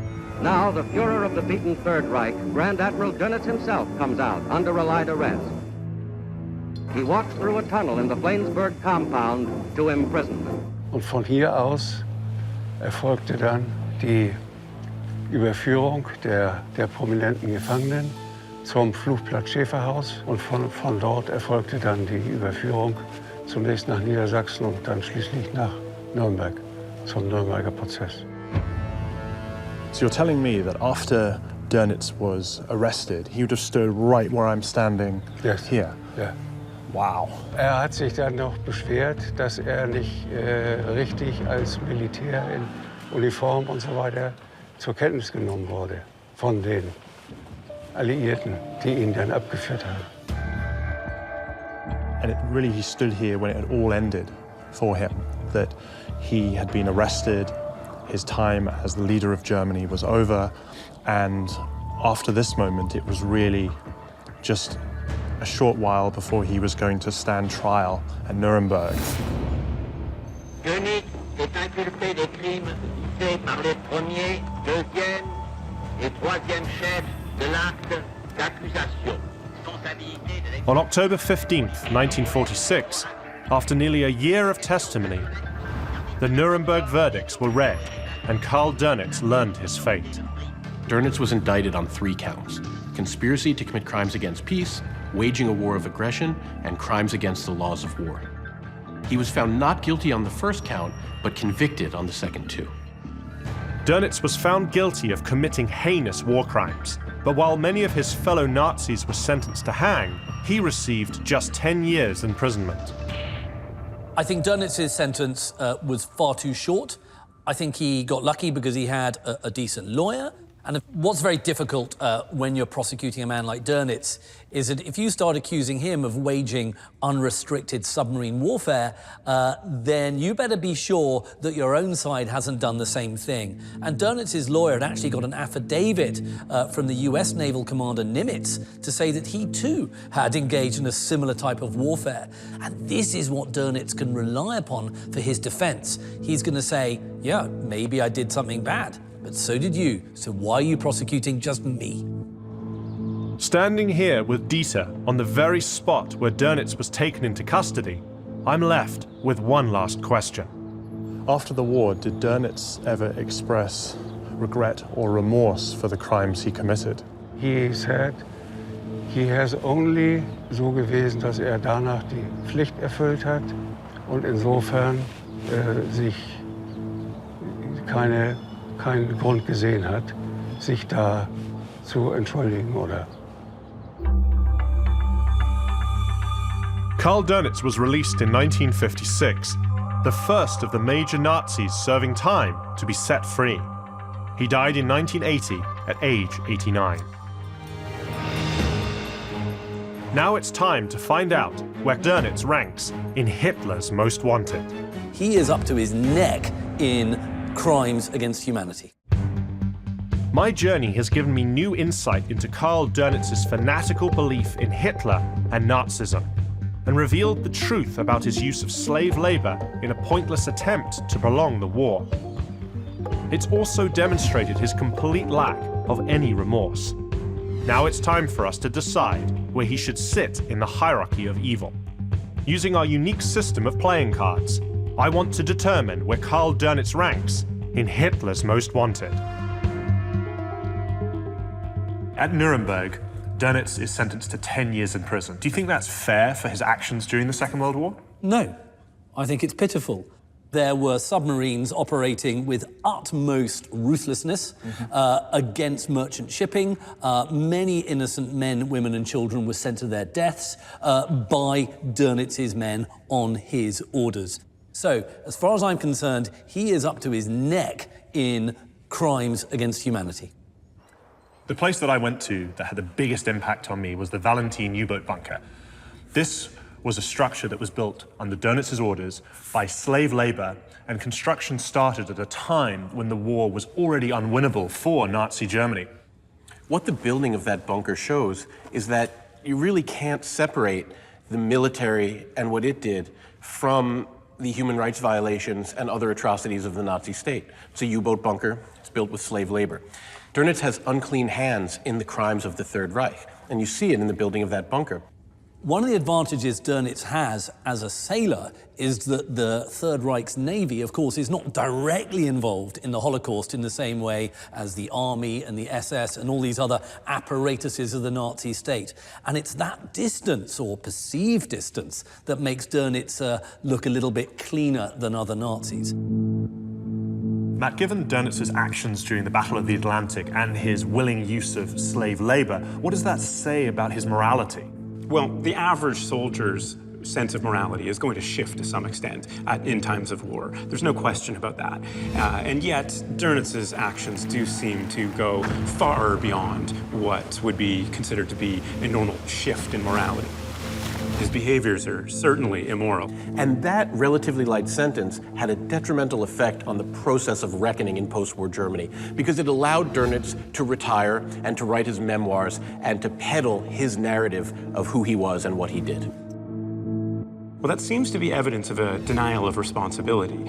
And that is a feature of some individuals who have committed atrocious crimes. In fact, they'll often see themselves as the victim for having been locked up. Absolutely, and I think that one of the problems that Nuremberg had is that there were some Allied commanders who had committed probably very similar crimes to those committed by Dönitz, and that's why the tribunal went a little bit more easily on him than it actually should have done. So what I'd like to do now is come to a conclusion as to where you think Dönitz ranks in the hierarchy of evil. Anthony, what are your thoughts? Being an admiral and being Hitler's successor as head of state aren't things to dismiss. At the same time, I don't think Dönitz was anywhere near as central to the atrocities committed by the Nazi state as some of the other people we've discussed here. So I rank him number 26. Guy, what are your thoughts? Well, I think that Dönitz, in a normal war, quote unquote, and if he had worked for a normal regime, quote unquote, and done the actions he had done, would be a major war criminal. I'll put him straight into the top 10. But there are so many other players in the Nazi pantheon who are a lot worse than him. So I'm going to go about 24. Okay. And Matt? I'm going to largely agree with my historian colleagues here. I would rank him at 25. So it's interesting, the three of you basically have come to an almost unanimous conclusion about where he should rank in the mid-20s.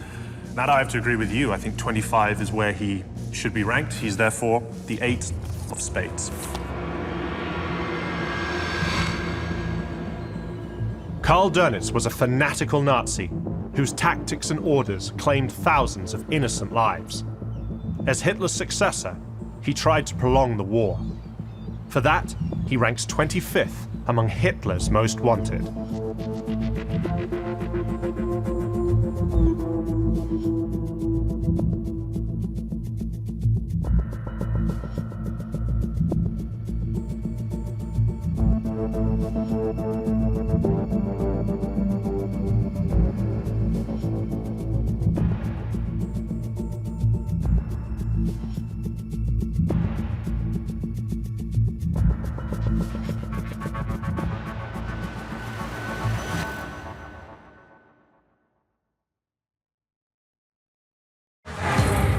Hans Frank, Hitler's conniving personal lawyer.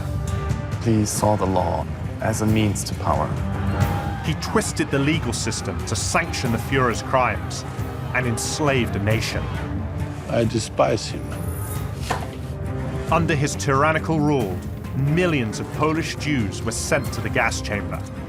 Every Jew was a target for extermination.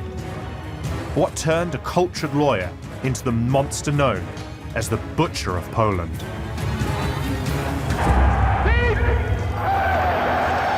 Most people from my generation don't understand how over 70 years ago, a small group of Nazis could start a war that killed 60 million people. I want to find out, and to help me, I'm going to use playing cards. Today, they're used by both the military and law enforcement to help identify their targets. But nobody has ever put together a pack of cards for the most notorious group of killers in history. Working with experts, I want to know where each of these Nazis rank in the hierarchy of evil. My name is James Ellis. This is Hitler's Most Wanted. Why is Hitler's lawyer someone we should even care about? If we were in Poland, Hans Frank would be an obvious choice to talk about. He was responsible for so many atrocities, so much suffering. What I particularly find fascinating about Frank is that, he is a middle-class professional. He's a lawyer, and this is a classic example of how the trappings of kind of bourgeois respectability can be so easily subverted and used to promote something incredibly vile. And history is filled with strong, smart, intelligent individuals who have ended up on the wrong side of morality. Frank is absolutely pivotal. He has this massive role, he exterminates a lot of people, and he is right at the heart of the Third Reich. Despite all of that, why do the majority of people still not know who he is?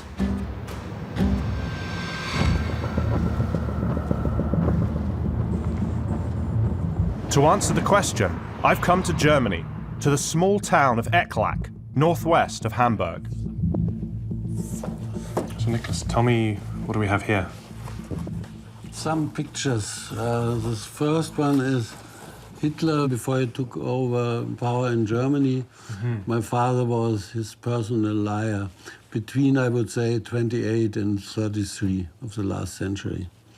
Author and journalist Nicholas Frank is the youngest of Hans Frank's 5 children. He's the only one among them to have denounced their father. And here you can see little Nicholas. And this kid is you? Yeah, that kid is me. How old are you here? 2 years. 2 years old. Yes. I hated this close. Hans Frank was appointed Governor General of Poland when the country fell to the Germans in 1939. Nicholas spent his first years as a witness to his father's rule over the occupied territory. And here's the King of Poland, my father, on the tower of the Wawel Castle. And this I hate especially, this picture. Why? Yes, because at this direction was the ghetto, at this direction was concentration camp, down in the streets, everywhere, the SS guards, and he was pretending here to be a peaceful, far-looking statesman. He knew exactly what he really was, the governor on a sea of blood.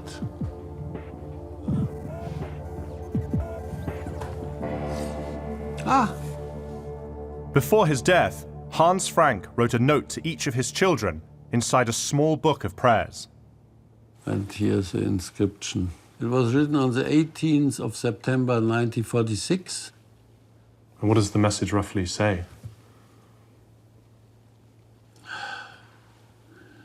In most heartful love, he gives me this small prayer book, and he wishes me a very good life under the merciful guard of God. And how do you feel when you read it now? This is all lies. This is all lies. Why didn't he write, my dear beloved Nicky? I was a criminal. I am sure that I will get the death penalty. And it's right. Please have a little bit more civil courage, which I never had. Please lead quite a different life. Yours, Fatih. So you wish he'd admitted to his crimes and taken responsibility for his actions? Klar. I despise him.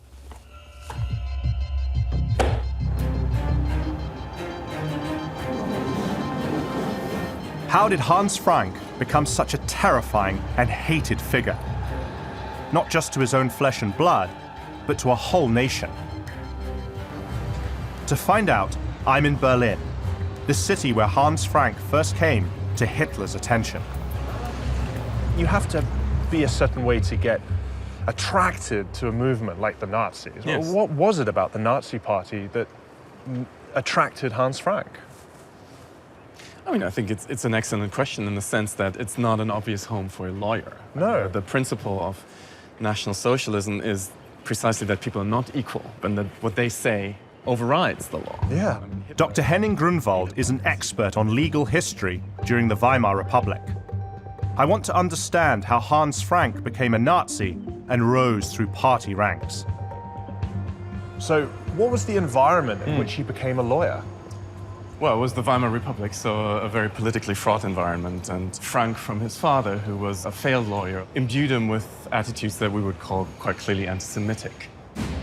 Hans Frank was born into a professional middle-class family, a very patriotic family. His brother was killed in action in World War I. Hans Frank himself joined the military after high school, but never saw action before the armistice was signed. At the end of the First World War, you've got young men looking for a purpose. In many ways, they're rootless. They've come back from war, or they've just missed out on the war, but there's no obvious job for them to fall into. And then, of course, you've got the Treaty of Versailles, negotiated by the Allies, very much against Germany, really making Germany pay for that war. And so when you've got a voice like Hitler's saying to the millions of young men like Hans Frank, I'm going to save this, I'm going to sort this out, it's not surprising that men like Frank can fall under his spell. Hans Frank joined the early Nazi movement in Munich. But it wasn't until he started defending Nazi thugs, known as stormtroopers, that he came to the Führer's attention. How does he become Hitler's lawyer? Yeah.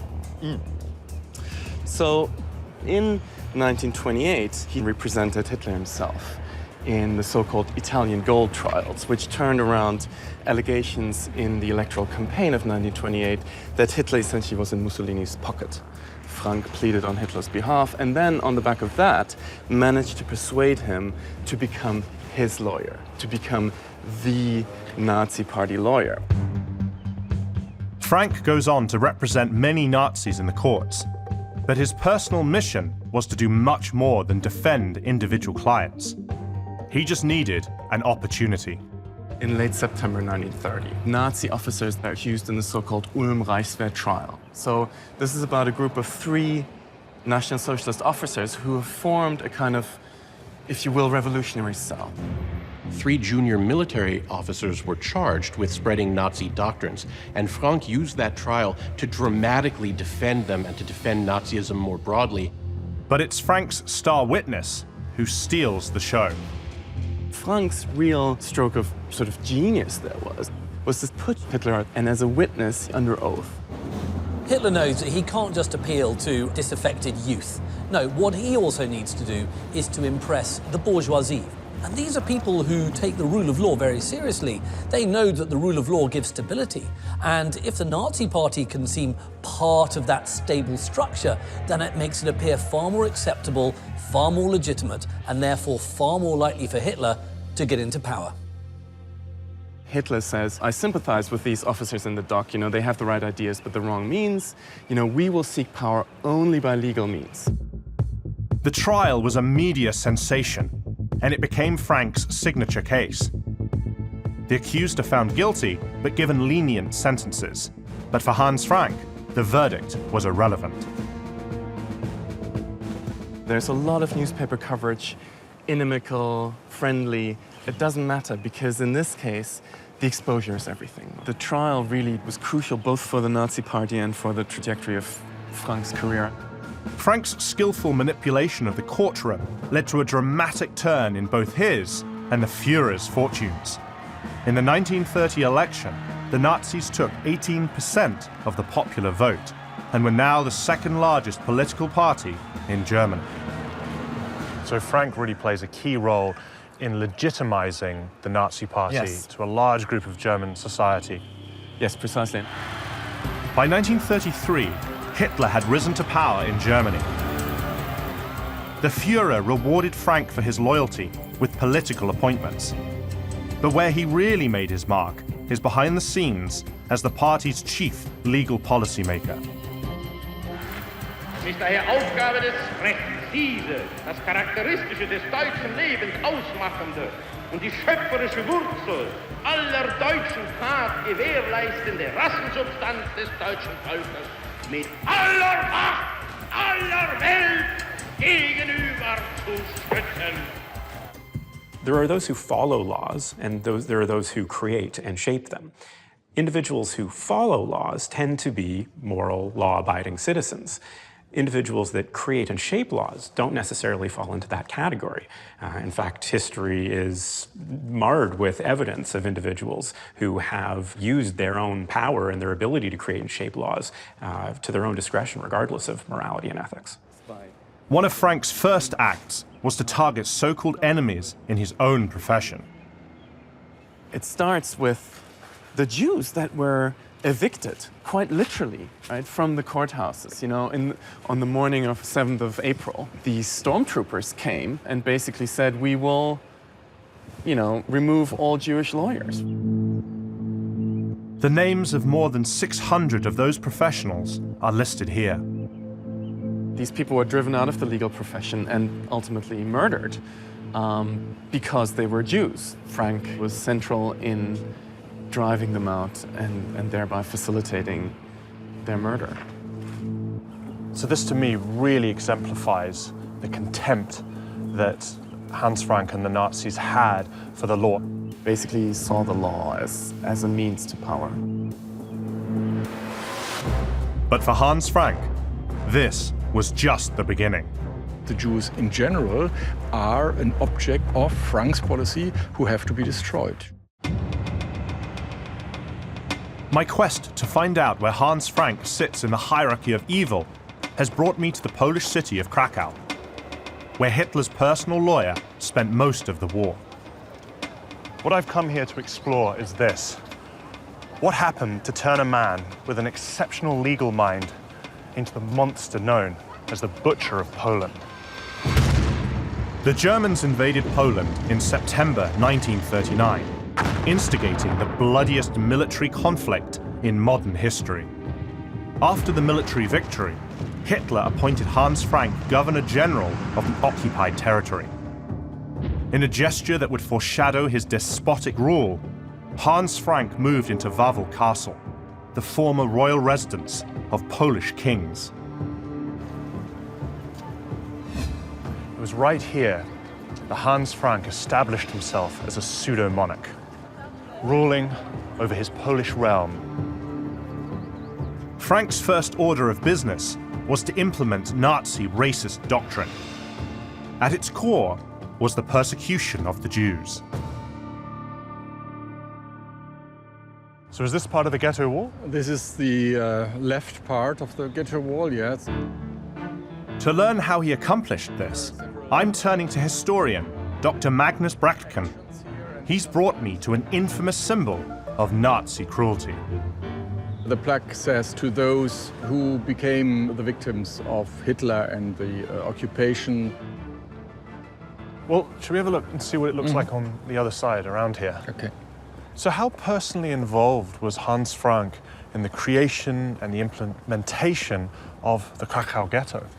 When the war started and he was established here, Frank wanted to get his area as free of Jews as the rest of the Reich. Hans Frank immediately began implementing anti-Semitic measures. He starts very quickly enacting laws against the Jews, stripping them of all their rights and stripping them, frankly, of their dignity. Across Poland, the Nazis closed synagogues and plundered Jewish homes. They mandated forced labor for any Jew over the age of 12. In 1940, Frank upped the ante, introducing a brutal new measure to segregate the Jewish population. Ghettos are effectively prisons. There's no other word to describe them. There's a great big wall around it, there's a barbed wire around it, there are troops patrolling it. It's also another way of proving your utter superiority over another people. What do? You fence them in, you wall them in, you block them in. So these buildings would have been inside the ghetto? Inside the ghetto, yes. So people would have been crammed into these? Yeah, and of course it's concentrated. You have the wall around it and you are not allowed to get out. And the conditions would be very rough because there is little options to have food and all the necessary everyday support in here. The Nazis built hundreds of ghettos across Poland. The Warsaw Ghetto was the largest. 400,000 people were confined to 3.4 kilometers of space. You can imagine the overcrowding, the filth, the hunger, the deprivation. Add to that the Nazis were forcing Jews in the ghetto to participate in forced labor. They were farming them out, essentially, to German companies and factories. Well, it looks like there's another part of the wall here. Yeah, indeed. What really hits home for me is there would have been children behind these walls.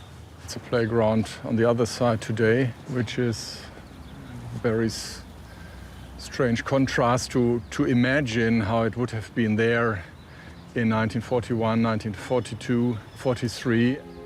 In 2.5 years of the occupation, 83,000 Jews in the Warsaw Ghetto alone died from disease and starvation. People tried to survive somehow, to get some food, to get a normal life, if we can call it normal at all. It was all covered by this permanent threat and all covered by the need to get something to eat, which is at the heart of everything. And if you get ill, it's of course more or less a death sentence. Yeah, it's just horrifying.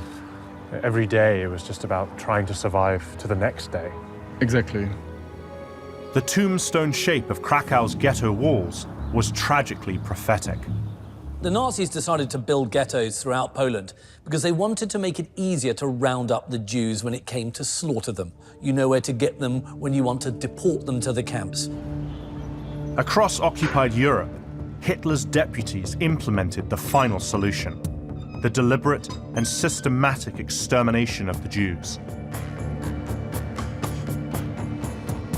Despite the grossly criminal directive, Hans Frank showed no objection to state-organized mass murder. People often conflate intelligence and wisdom with morality. We assume that people who are intelligent enough to know better are going to fall on the right side of ethics and morality, but this isn't necessarily the case. Addressing his senior officials in late 1941, Hans Frank insisted they show no mercy in carrying out the Führer's plan. And then people were deported to the death camps, extermination camps, and most of them were killed there. It's just so crazy for me just to think that people could have that thought process, to sit around and say, right, we're going to make this policy of our regime to do that. The Jews in general are an object of the National Socialist policy, of Frank's policy, who have to be destroyed. By the end of the war, after 5.5 years of brutal occupation, 3 million Jews, 90% of Poland's Jewish population, were murdered by the Nazis. Hans Frank was rightly known and is rightly remembered as the Butcher of Poland. He ruled with an iron fist and in an incredibly cruel way. His mission was to exterminate the Jewish population of Poland. Every Jew was a target for extermination. But Hans Frank doesn't stop with the genocide of Poland's Jews. He is determined to wipe an entire nation off the map. For them, Polish people only being something like slaves. I'm in Krakow, the center of Nazi occupation in Poland during the war, to investigate Hans Frank. He ruled the Nazi-held territory and I'm here to learn about his role in the Führer's chilling plans for a conquered nation. When was this museum founded? That's the first exhibition in 1991. Matus Gaulik is a historian at the Home Army Museum. He is an expert on Poland's resistance movement during the Second World War. We have some letter paper. Hans Frank used it when he wrote, for example, orders to his officers, orders like shoot somebody and so on. And we have an original paper, letter paper. For example, you see Heil Hitler, Hans Frank is his signature.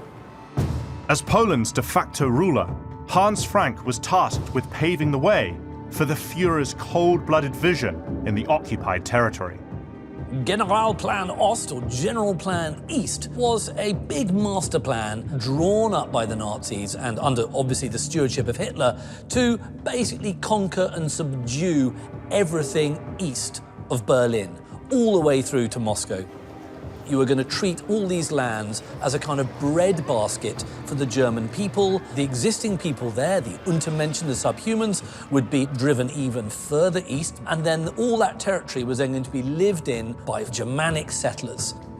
Generalplan Ost basically called for a liquidation of millions of people, an occupation of millions of square miles of territory. It was absolutely barbaric.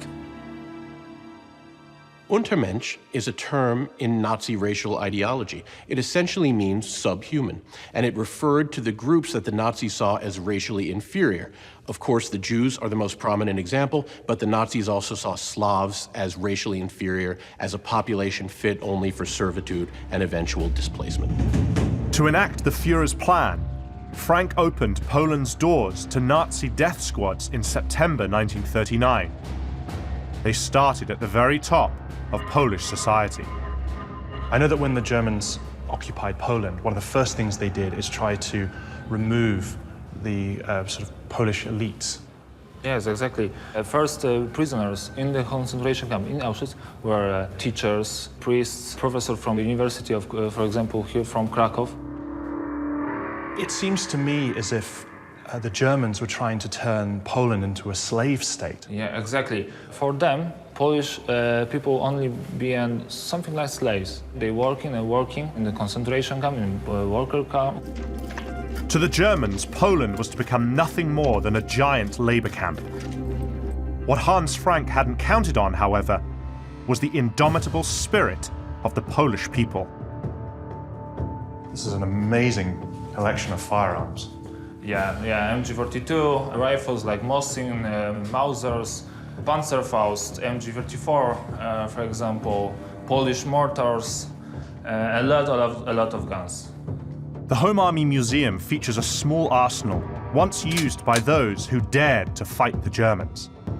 The Polish Home Army was essentially a semi-uniformed resistance to Hitler and the occupying Nazi forces. These were incredibly brave men and women, and what they were doing was trying to hamper as much of the German occupation as they could.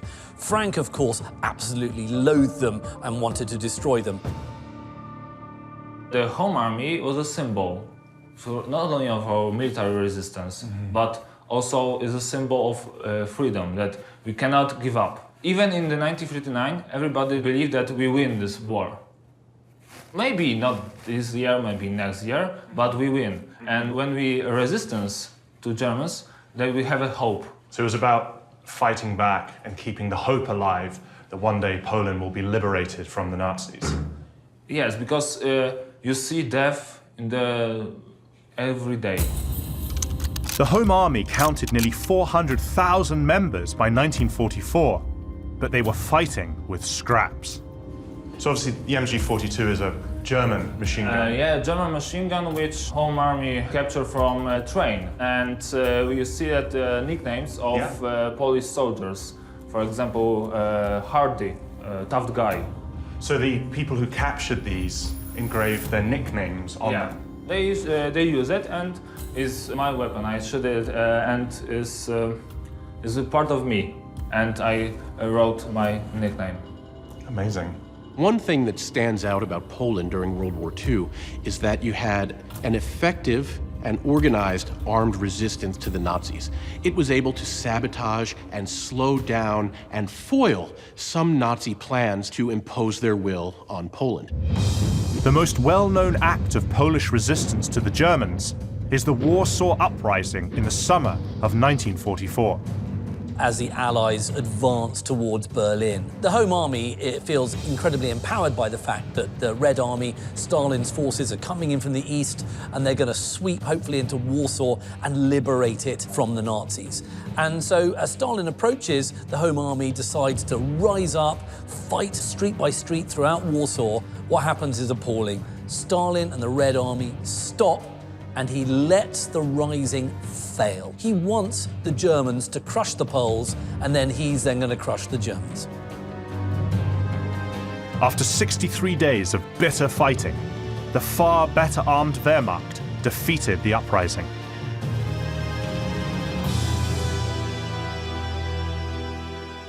So how did the Germans respond to attacks by the Polish Home Army? I'll give you an example. When Polish resistance Home Army officer killed Polish actor who collaborate with Germans, they killed 150 people in Warsaw. 150 people? Yes. Because Polish resistance killed one actor. For one actor? Yeah. That's horrifying. The reprisals against those who dared to fight the Nazis were merciless. And even the very act of trying to stay alive could mean death. Here we have just little piece of pork fat. Yep. For that thing, I would go to Treblinka camp. You would go to a death camp? Yes. For just having Yes. pork fat? It was banned. On my mission to figure out where Hans Frank sits in Hitler's hierarchy of evil, I've come to the home of author Aleksandra Zubrotko-Janicka. She's written extensively on Polish women and daily life under the German occupation. Right, so I just ladle beans in here? We have to process them to mousse. I'm here to learn how Poles resisted Frank's brutal regime on the home front. But be careful for your fingers. I will. I'll try not to grind anything off. We're baking a cake with the same limited ingredients Poles had in the war, when food was strictly rationed by the Germans. And so they could grow the beans themselves, so it was very efficient to cook with beans. Gardening was very popular because everyone tried to grow veggies to eat them. Starvation was a huge problem. The Nazi policy of rationing food during the occupation of Poland was really a policy of starvation. It was a policy of genocide carried out through starvation, and it wasn't carried out equally. Using a food rationing system, the Nazis set out to starve the Poles. Non-Jews were given just enough food to keep them in chains. The Jews got the very worst of it. Their allotment of food wouldn't keep them alive for long. How many ingredients go into the cake? Just 3. Just 3 ingredients? Yes. Why so few? During wartime, there was a real struggle to get some elaborate ingredients. Life under Hans Frank became one long fight for survival. At harvest time, German troops went to the countryside to steal crops for export to Germany. Peasants were shot for not fulfilling their quota. The Poles turned to the black market to stay alive. They grew vegetables in secret or raised livestock in locations hidden from the Germans. People have an innate instinct to survive. In life and death situations, people may be willing to do things that they wouldn't normally be comfortable doing, things that may go against their moral code. So by making a cake like this, it's not only part of surviving, it's also part of resisting. Exactly. Thanks to Polish women who really smuggling those banned produce, people can eat, people can resist. So we have to mix egg yolks with our sweetener. Okay.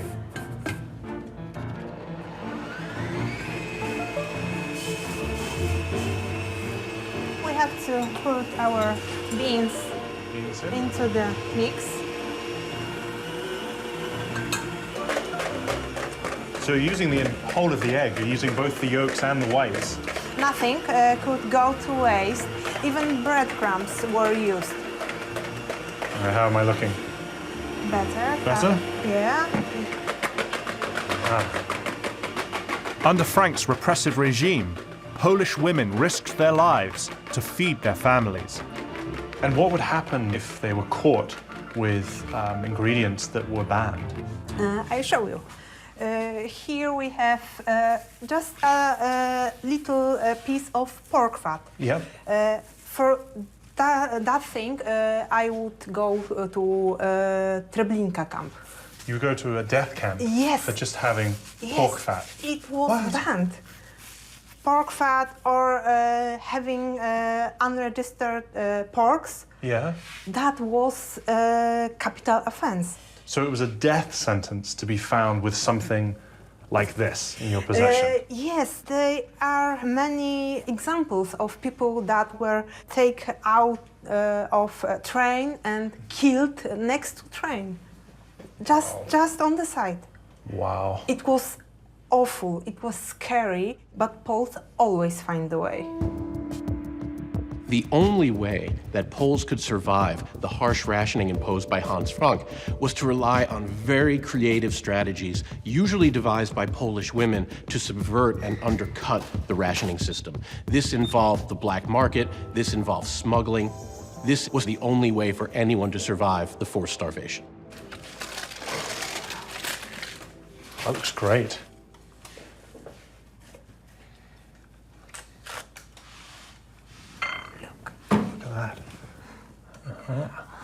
It looks almost like sponge cake. It does. I'd say I've never had white bean cake before. This is like...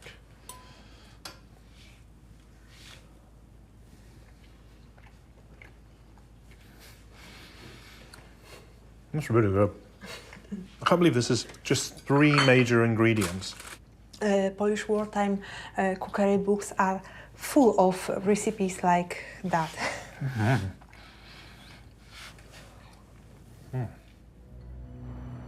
Yet despite the efforts to subvert Nazi-engineered famine, hundreds of thousands of Jews and non-Jewish Poles died from starvation and disease during the war, and Hans Frank was the man who orchestrated it all.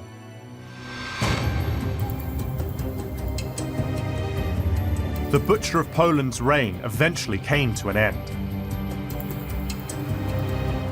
I want to find out how, from someone who witnessed Frank's demise firsthand.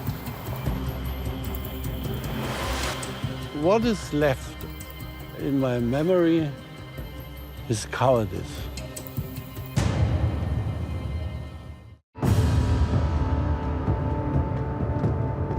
To complete my investigation into Hans Frank's story, I've returned to Germany to speak with his son once again.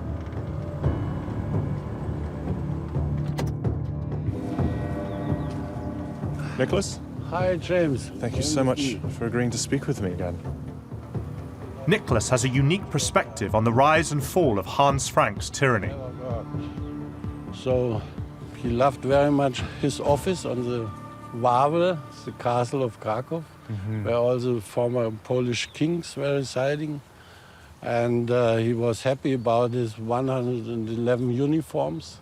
111. And especially happy he was about his Mercedes, because his Mercedes has the same yellow light like Hitler's Mercedes had. The post of Governor General over occupied Poland conferred more than just power. It gave Hans Frank status and wealth. Despite his legal training, during his 5 years ruling over the Polish people, Frank flouted his ability to break the law, thinking nothing of stealing precious works of art and giving jewels robbed from Jews to his wife and mistress. Frank was spending an enormous sum of money to bring in fineries, riches. His wife was particularly drawn to furs. So they were buying luxuries, they were plundering wealth, to the point that Hans Frank's wife would even go shopping in the Krakow ghetto and try to get what she referred to as bargains from the very desperate population there. He became the king of Poland. And he was so happy. And he never cared about all the victims in his country. And when did you become aware of your father's crimes? It started when they arrested my father at our village in Upper Bavaria on the 4th of May, 1945. Yeah. If you want a measure of what kind of man Hans Frank was, you only have to see what he does when the Soviets reach the gates of Krakow, you know, his kind of medieval castle. He flees. As the Red Army closed in from the east, Hans Frank gathered his family, truckloads of stolen art, and hightailed it back to Germany. He hid out in the Bavarian Alps until he was arrested by the Americans and taken to Nuremberg to stand trial for war crimes. In the dock, he downplayed his knowledge of and role in the Holocaust. Frank spun fables at his trial in an attempt to keep himself alive. It's laughable that Frank didn't have personal, direct knowledge of exactly what was happening, not only in the ghettos that he created and oversaw, but in the death camps, 4 of which were in the territory of occupied Poland, of which he was the governor general. Instead of owning up to his heinous crimes, Hans Frank tried to pass off his behavior as the work of an evil alter ego. He told the psychiatrist in Nuremberg in his cell that he is sure that he himself is 2 persons. The one is a lawyer, the well-educated piano player, and the other is this ugly guy. And what do you think? He was just one person, one character, one mass murderer. So as far as you're concerned, there's absolutely no way that your father could not have known about all the atrocities that were being committed by the Nazis in Poland? Right. He knew everything. Also, my mother knew everything. They knew exactly what was going on every day, what was going on in the ghetto, in the concentration camp. What's the hardest part about being the son of Hans Frank?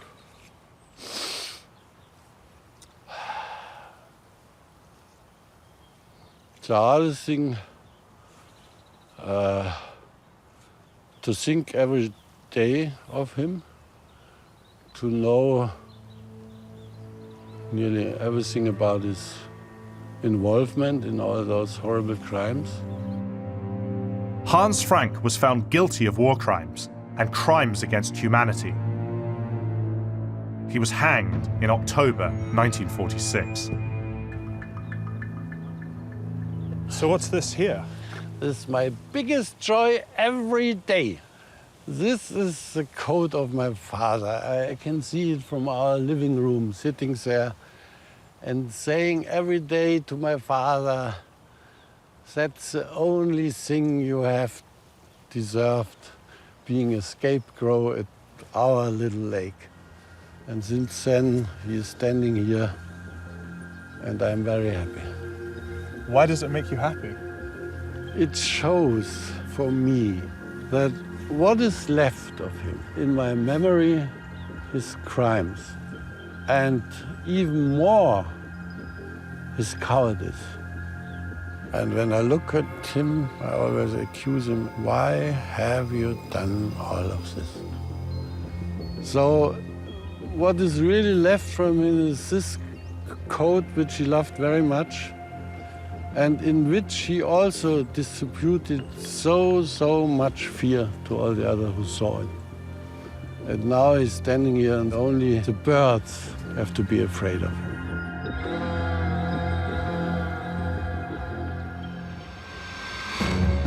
Now that I know Hans Frank's central role in the brutal and lengthy occupation of Poland, it's time to figure out where he stacks up in Hitler's hierarchy.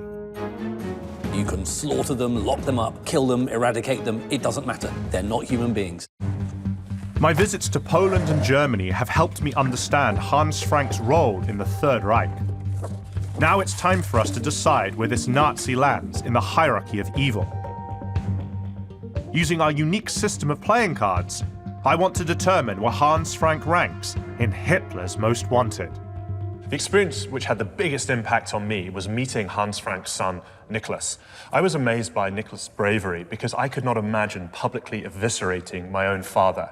But in his case, he feels people need to understand his father's crime. In a very public, unvarnished, and raw way, Nicholas Frank is modeling what he thinks German society should do in general to grapple with the familial and the national legacy of the Nazi era. He has a message for subsequent generations and particularly for contemporary Germans. And that message isn't one of guilt or shame, it's responsibility. For Nicholas, disseminating his father's story is vital to confronting Germany's past and preventing the reoccurrence of the heinous crimes committed across Poland during the Second World War. Why was the Nazi occupation of Poland so brutal? The Nazis regarded Poland as their own backyard. It was their territory to do with exactly how they liked, and the people they lived there, they didn't really regard as people. They regarded them as being subhuman. Now, if you start, regarding another human being as being no better than a sheep or a pig or a cattle, then it's much easier to do with them exactly what you like. So you can slaughter them, lock them up, kill them, eradicate them. It doesn't matter. They're not human beings. I agree. Hans Frank's goals in Poland were to exterminate the Jews as quickly as possible and to enslave and deplace the ethnic Polish population. If you see these individuals as subhuman, then to some extent you don't even interpret the behaviors that you're committing against them as immoral, as a way to get around your own morality.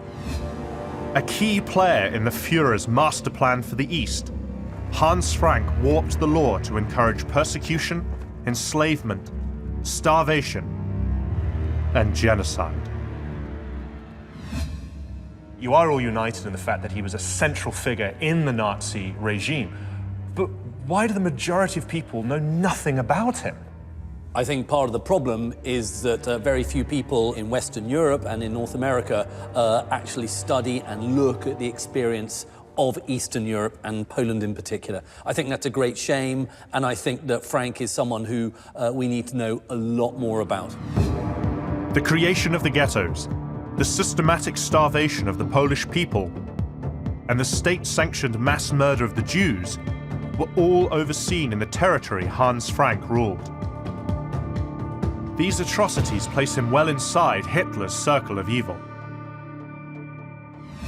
What I'd like to do now is to come to some sort of conclusion as to where you think Hans Frank should rank in the Nazi hierarchy of evil. Anthony, you go first.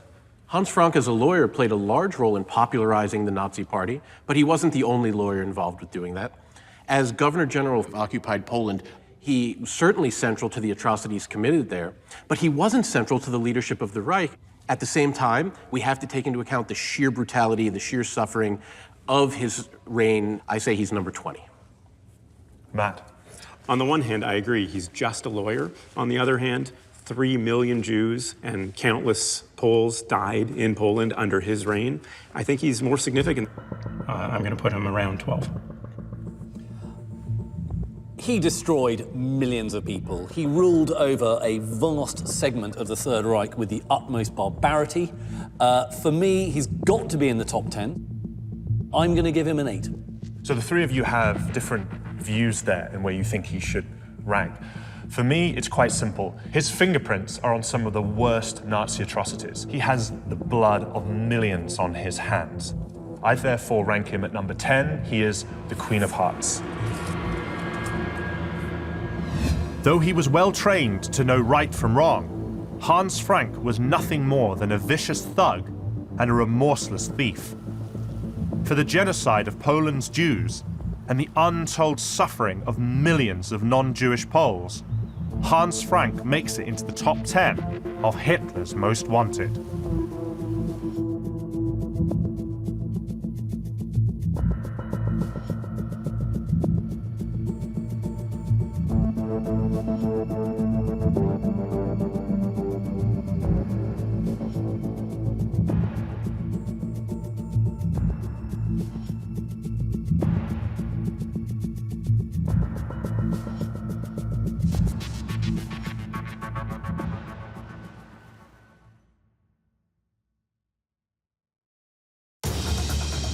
Wilhelm Canaris, Hitler's master spy. Canaris was the one who organized intelligence. His covert operations caused chaos and destruction. Canaris was working entirely in the service of the Nazi regime and set the stage for World War II. This was a spy chief who had to be reckoned with. But all was not what it seemed. He did provide information to the British.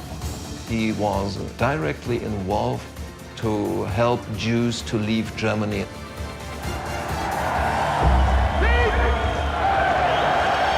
Most people from my generation don't understand how over 70 years ago, a small group of Nazis could start a war that killed 60 million people. I want to find out, and to help me, I'm going to use playing cards. Today, they're used by both the military and law enforcement to help identify their targets. But nobody has ever put together a pack of cards for the most notorious group of killers in history. Working with experts, I want to know where each of these Nazis rank in the hierarchy of evil. My name is James Ellis. This is Hitler's Most Wanted. Wilhelm Canaris. This is a guy that most people probably have never heard of. He doesn't have any of the notoriety as people like Himmler, Goering, or Goebbels has. So I think it's important to start by saying, who is this guy and why is he important? Anthony, do you want to start off? Canaris was a spy. He operated in the shadows to some extent, and in terms of his career and his ideology and his actions, he's an opaque figure. I'd like to pick up on that. I think that too often with the Third Reich, these characters can be painted in black and white. And here we've got a figure who's got so many shades of grey. There's so much ambivalence here. And actually, for historians, it becomes a really interesting figure to look at. So what muddies the water with Canaris? We know that Canaris was opposed to aspects of the German war effort, and we know that he acted to undermine Hitler and Nazi Germany. For me, he becomes a particularly interesting figure because he's been so good at keeping secrets about himself under wraps. It seems that nobody on either side knows exactly what his motives are. Historians aren't able to understand his goals. Psychologically speaking, that actually itself says something to me about the type of person he likely was. I think he raises really big questions about how we would all behave in wartime. He's obviously got a really plum job, and he wants to keep it. Yet at the same time, some of what he sees, he finds morally repugnant. There's so many ways of interpreting Canaris' career and his actions. And so therefore, I think we really need to drill down very deeply.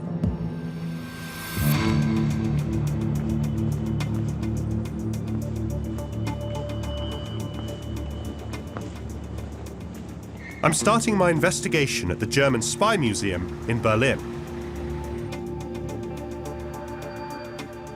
I want to find out as much as I can about Canaris' tenure as Hitler's spy master, both before and during the Second World War.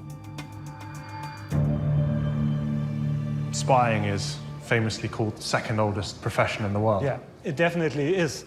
Florian Szymakowski is a scientific associate here. So where are you taking me to? We're now going to the Second World War section. This is where people like Canaris were working. Canaris is the head of the Abwehr. That is the German military intelligence unit. And he's the boss. It's his job to gather military intelligence. The Abwehr has its tentacles in lots of parts of the military all over the Third Reich. It's a really big player. What are we looking at first? We're going to have a look at the spy radio set, especially constructed for agents of the Abwehr operating abroad. Wow, so that's an actual Abwehr radio. Yeah, and as you can easily see, it has been in use. Spying is all about getting your intel back to home base. That made this a vital tool of the trade. The Abwehr only produced like 500 pieces of this radio. So it's very rare then? It's quite rare, actually. It's built like a tank, so it's really hard to destroy. They used to throw radio sets like this down from planes with parachutes. We've got a parachute just above us, actually. Okay. Because it was complicated to smuggle the radio sets inside. So the agents would have already infiltrated the country, and then they would wait for the radio to come after they'd arrived? Most of the times. As you can see, The writings are in English to disguise where the radio was actually coming from. So when an agent gets caught with the radio, they don't follow it back to Germany. You see the Morse button down here. Canaris and the Germans wanted to get hold of as many secrets as possible. They wanted military secrets, they wanted to get hold of technological secrets. Countries have been doing this to each other for centuries, millennia. Radios like that, where were they being used? They have been used by German agents working in France, Great Britain, or even in the eastern countries to spy on people and to send their messages home. The other half of Canaris' job was to prevent enemy spies from gathering German secrets. I understand that one of the jobs of the Abwehr, led by Admiral Canaris, was counterintelligence. Canaris arranged the whole Abwehr systems, counterintelligence. That was one of their tasks, yes. What sorts of periods of history? Under Canaris, Abwehr counterintelligence agents were sent to infiltrate enemy spy units, to destroy evidence and spread misinformation. This was real-life cloak and dagger work that called for secret weapons from the pages of a spy novel. So we opened it up that you can actually see the constructions inside. It was a one-bullet gun with just a small bullet, just 4 to 6 millimeters, but sometimes that could be the bullet that saves your life. So this wouldn't be maybe a gun to really do an assassination, but more kind of a self-defense. So if you get disguised as a spy, maybe that bullet gets you free. So it's something to defend yourself if you were suddenly discovered? Yeah. Can I get my hands on Of this? course. Thank you very much. Wow. It's amazing. It's quite heavy for a pipe. So if you want to fire it, you have to remove the mouthpiece and the security wire. So this is like the equivalent of a safety catch. Exactly. If you want to fire it, you have to hold it and then twist. So you'd be given this already preloaded with a bullet. Yeah. And then if you needed to use it, you would then remove this safety catch. Exactly. And then you would aim it at your target and twist this, and it would fire. Yeah. Wow. You can fire a single bullet that might save your life. And I imagine if I needed to use this, I would have to be pretty close to the subject. Yeah, because with really small bullet guns, the distance where it's really aiming correctly is like 10 to 15 meters, and after that, it gets complicated. You'd have to be in quite a bit of trouble to use this thing. You only get one shot, you don't get a second chance. And I would not want to have to use this. This was the world of espionage in the 1930s, with Wilhelm Canaris sitting like a spider at the heart of a vast intelligence web. But I want to know how he became head of the Abwehr, and if there are any clues in that story which might explain why he later turned against the Nazis. Canaris had spent time in Latin America before World War I, and when World War I started, he was on a ship fighting the British in Latin America. He served in the German Navy, first as an intelligence officer on a cruiser, and later as a submarine commander. He was captured and interned on an island in Chile, and because he spoke Spanish, he managed to escape from internment and make his way back to Germany.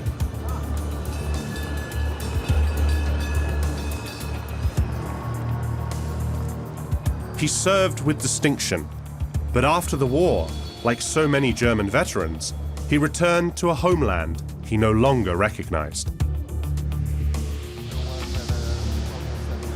This is Michael Tramer. He's a photojournalist who can help me understand the nation's turbulent post-war period. Germany was struggling with the leftovers from First World War, times where tense political violence was a very regular thing. He's going to tell me about the events that transformed Wilhelm Canaris from a naval officer into a political firebrand. Because I understand that World War I's coming to an end, Germany's defeat is in sight. All of a sudden, this new ideology that's erupted in Russia, communism, comes on the scene. People were trying to set up a Soviet-style communist republic. Germany's centuries-old power structure found itself facing a large-scale communist uprising. Canaris was an old-school monarchist. He hated the communists and feared they might seize power over Germany in its weakened state. So he helped organize a fighting force to combat them, part of what became known as the Freikorps. The Freikorps were right-wing paramilitary groups formed by ex-soldiers who saw it as their mission to be counter-revolutionaries, to fight and stamp out radicalism, communism, and revolution in Germany. So you have right-wing militias populated with former soldiers doing battle in the streets with advocates of this declared Soviet-style republic. They were performing basically a counter-revolution. The support of the Freikorps, buying right-wing ex-soldiers to fight communists, train them at the weapon, even though we are after World War I in Germany, nobody's supposed to bear a weapon at that time.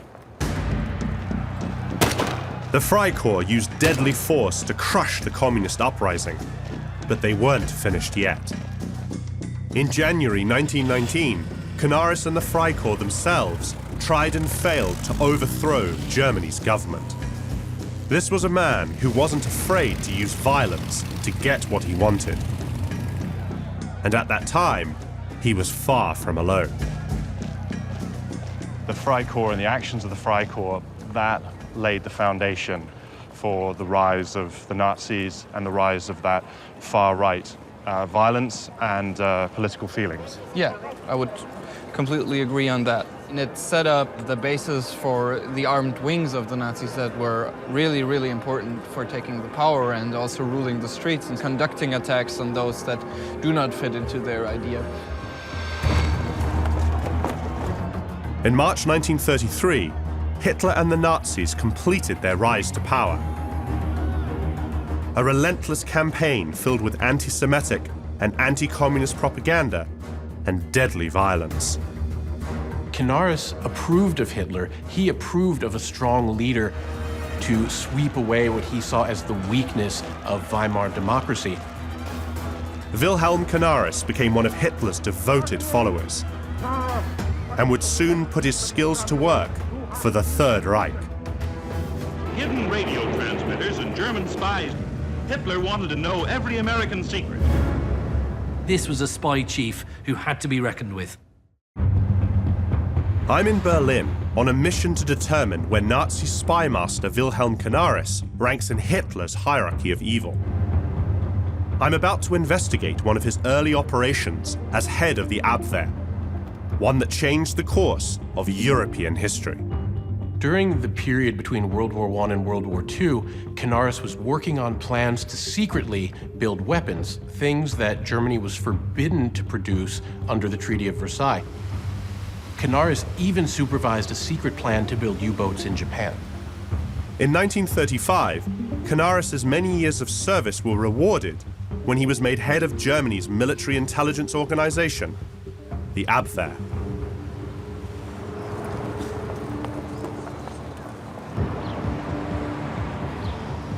Heiko? James. Oh, hi. Very nice to meet you. Yes, you too. So I know you were an expert on Admiral Canaris. Oh, yes. Canaris was one of the only German officers who was able to speak Spanish at that time. This is Heiko Zur. He's a historian and author of a recent in-depth biography of Wilhelm Canaris. What's this monument? That's the International Brigades Memorial, and it's erected in 1968 and dedicated to the Germans who fought in the Spanish Civil War.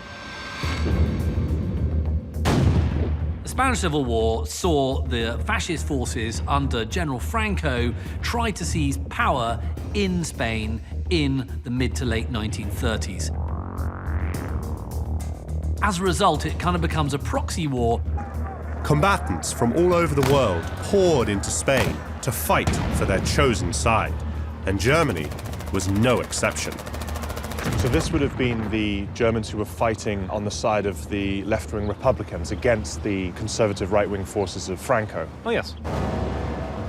But back in 1936, those men were considered outlaws here in Germany because the Nazis were clear about what side they supported. Hitler wanted to help his fellow fascist, Franco, and he wanted to make sure that if anybody was going to win the Spanish Civil War, it was going to be a fascist and not a communist. Obviously, Canaris was on Franco's side. Yes, he was. So how was Canaris involved in the Spanish Civil War? Canaris was the one who organized intelligence, who organized military support from Germany and also from Italy to Franco. Canaris was working entirely in the service of the Nazi regime when he coordinated the delivery of weapons to the nationalists under Franco. Canaris was also involved in spying on enemy shipping and working on the supply network. The rest of the world started to watch the Spanish Civil War very, very closely when they realized that the Germans were waging it as well. Canaris' work was instrumental in establishing Franco's brutal authoritarian regime that would hold Spain hostage for nearly 40 years. But even as the war in Spain raged, Canaris was hard at work planning for a much larger conflict. A global battle for supremacy between Germany and the United States. The Duquesne spy ring was actually a brilliant and bold plan executed by Canaris, named after its chief operative, Fritz Duquesne. Now, this was a spy ring of about 30 agents peppered in key tactical locations throughout the eastern United States, in dockyards, in various sort of offices that were important.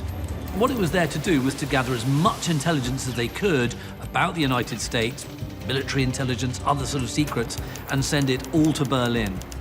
Their mission was to identify the structures, industrial centers, and institutions that would be vital to any American war effort, and plan their sabotage. But a double agent recruited by the FBI infiltrated the ring. The man walking up and down the street is Harry Sawyer, a naturalized German-American citizen. And prevented any secrets from making it back to Canaris. A spy trap was set. Sawyer was working for the FBI. The Duquesne spy ring was essentially busted by the FBI. Spies beware. Hiding their faces and under guard, 33 were seized. 19 pleaded guilty. 14 went on trial. The evidence was there, reams and reams of it, gathered by the ingenious men of the FBI.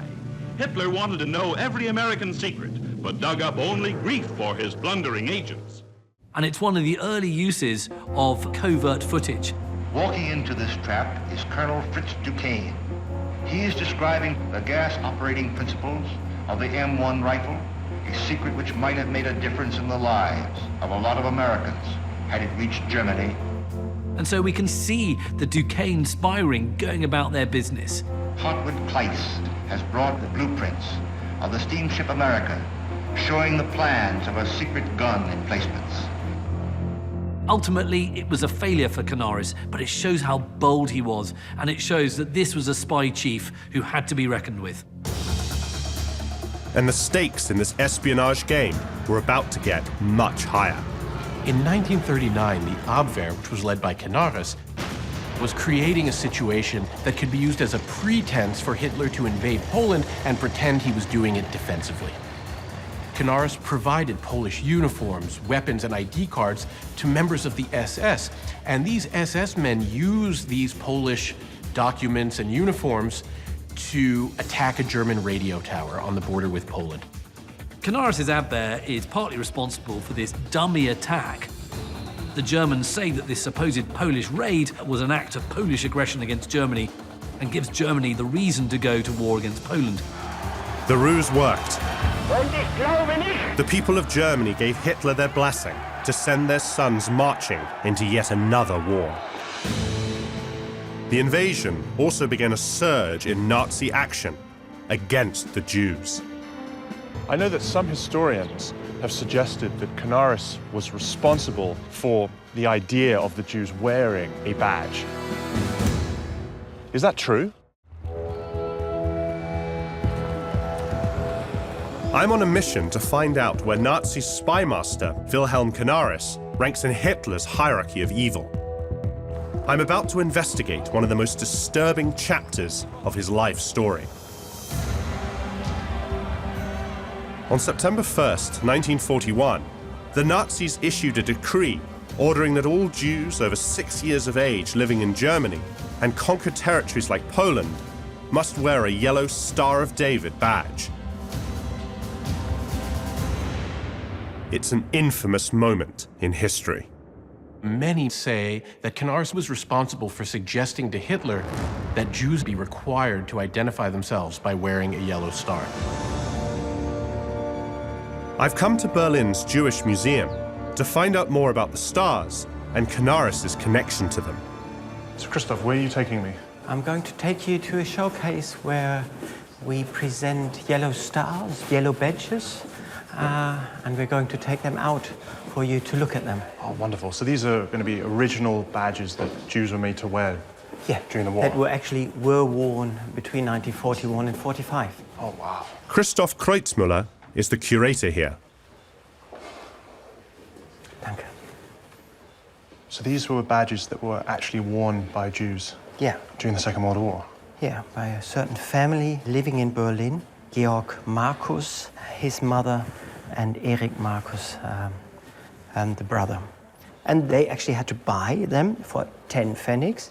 So you actually had to buy them? You were being forced to wear them, but you had to physically buy them? Yeah. Wow.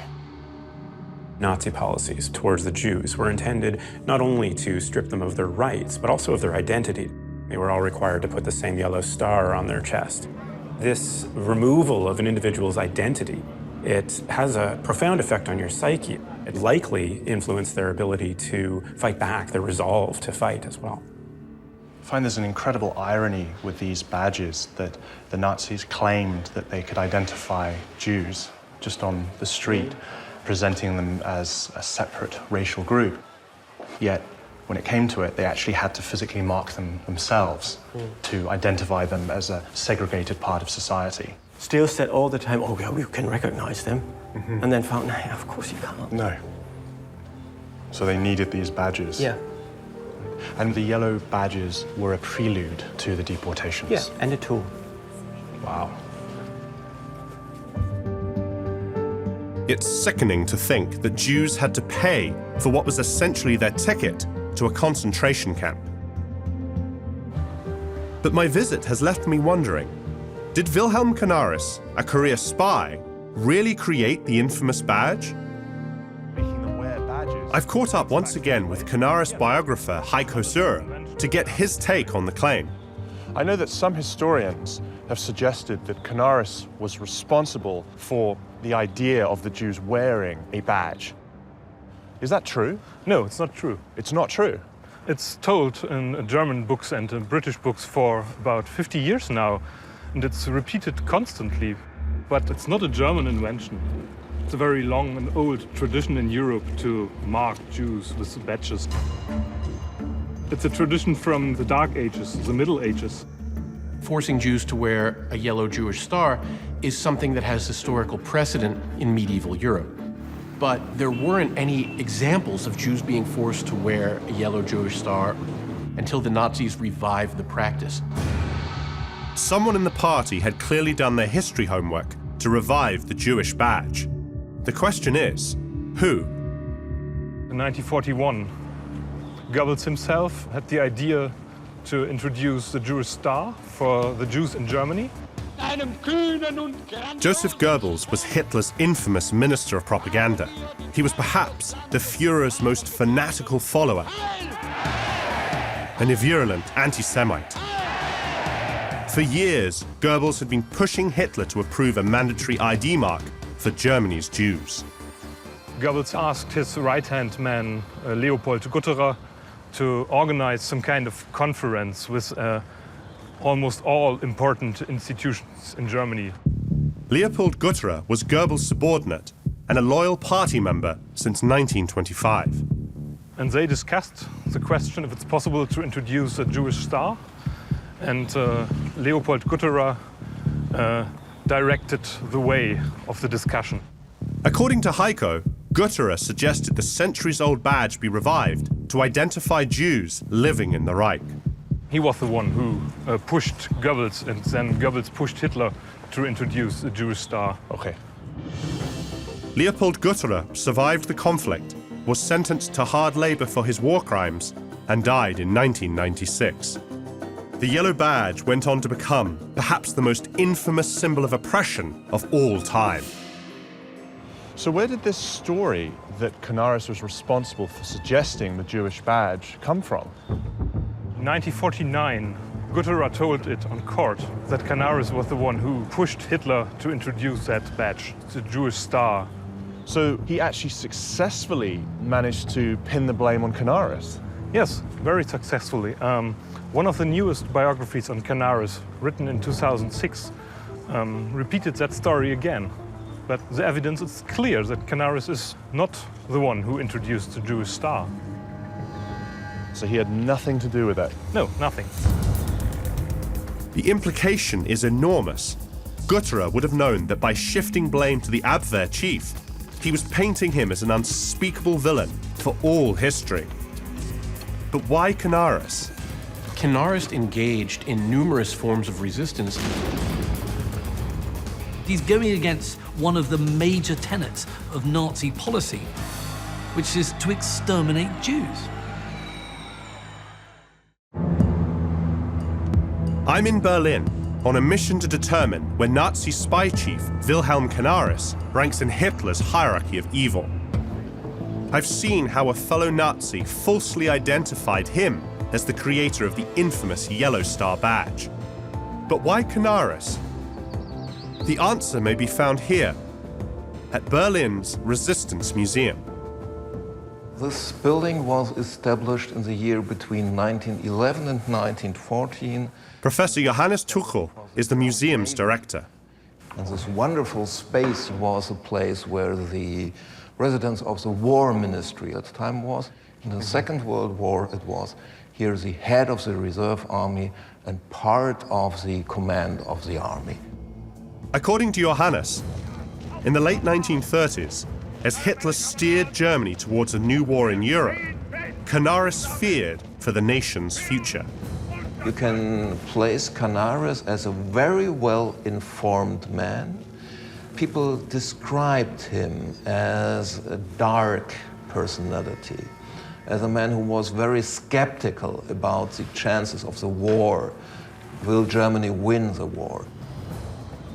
Canaris wasn't alone. He was one of a number of high-ranking Nazis who had deep misgivings about Hitler's increasingly aggressive posture in Europe. The situation came to a head in 1938, when he threatened to invade Czechoslovakia. Canaris was in contact with people who were involved in the coup d'etat preparations, also in 1938. A clandestine group led by Canaris' Abwehr subordinate, General Hans Oster, planned to kill Hitler and seize power to prevent the invasion from happening, a plot that became known as the Oster conspiracy. But before they could move, Hitler struck the infamous Munich Agreement with Britain and France that allowed him to begin annexing Czechoslovakia without firing a shot.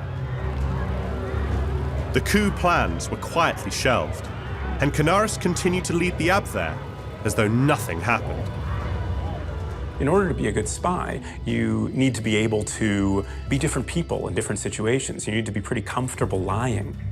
You need to be able to hold multiple personas and remember those personas and when you were one and when you were the other. This is something that most people have a very hard time with and would find extremely stressful. Canaris was once again the head of the German intelligence service. That is the complicated picture I can paint you about Canaris and the German resistance movement. Canaris opposed Hitler's drive to war for strategic reasons. He didn't think Germany was prepared to win a war.